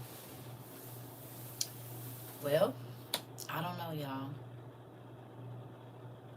But you did see it. It's a farmer. It's a couple of them. They was like, if they can't get certain, but I don't know exactly what they was doing, but they was saying it might not be no food on the shelves by August.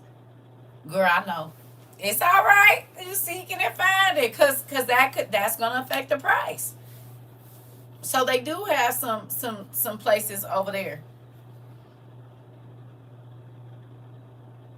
They've been taking off a lot of videos. Yeah, cause a lot of the ones that I be trying to show you, if I don't download them when I go back, they not there. And it's mostly stuff about this kind of stuff. So, mm, I don't know, y'all. I'm probably about to go sit outside for the last little bit of light that's out there. Because it's really dusk. But I can turn on my little speakers that y'all got me and they got lights on them. So that's probably what I'm going to do. Just sit outside for a minute. And I know this class was all over the place, but maybe it wasn't. We got to go looking and your toes wiggled a little bit.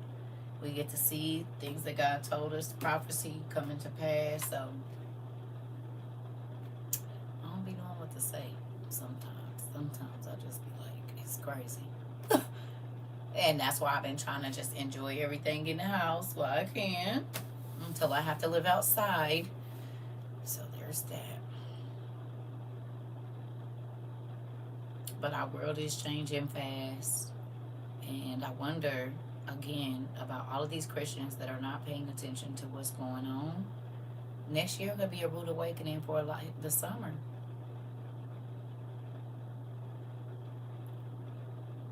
The summer could be real crazy.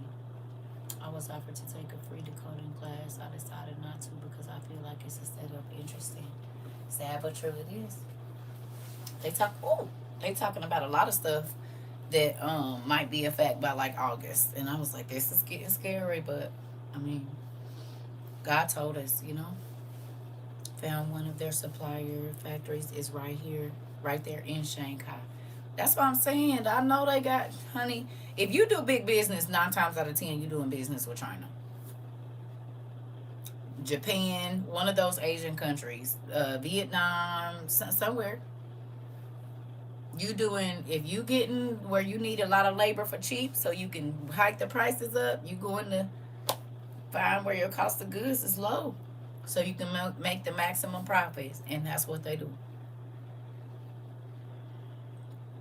Yep. They get all their stuff. They talk crap about the people that make the money, which is nuts. I mean, we see it on here too, though. It's the same thing on here. People get on here and talk crazy about the people that help them make money. Same thing. So, anyway, I love y'all. I might get back on here. I got my eye appointment tomorrow, so I'm going to try to get in bed on time so I don't miss it. So I can get my glasses, find out what's going on with my vision. Pray for me, because I do not like going and being in new people's faces. Thank you. I got compliments. I was telling them, I said, Blue Head Island Girl's the one that got me this. Yeah, I just told them, girl, thank you. I did not feel like putting on no clothes today or nothing, no pajamas. It was hot. Yeah. So, I love y'all. We'll see. I will see y'all later. Ain't no we. This is the we. I was going to say we might get back on later. We'll see what's going to happen. Depends. I don't want to stay up all night, though, because I got to be there early. Yeah, I thank you. I love y'all. I'll see y'all in a minute. Maybe. We'll see. It depends on how long I sit outside. So, I'll see y'all later. You go to the Mexican store and do your shopping. Besides Albertsons. I ain't seen an Albertsons in forever. See y'all later. Thank you. Thank you, Auntie Judy. I'll see y'all later. Good night, babies.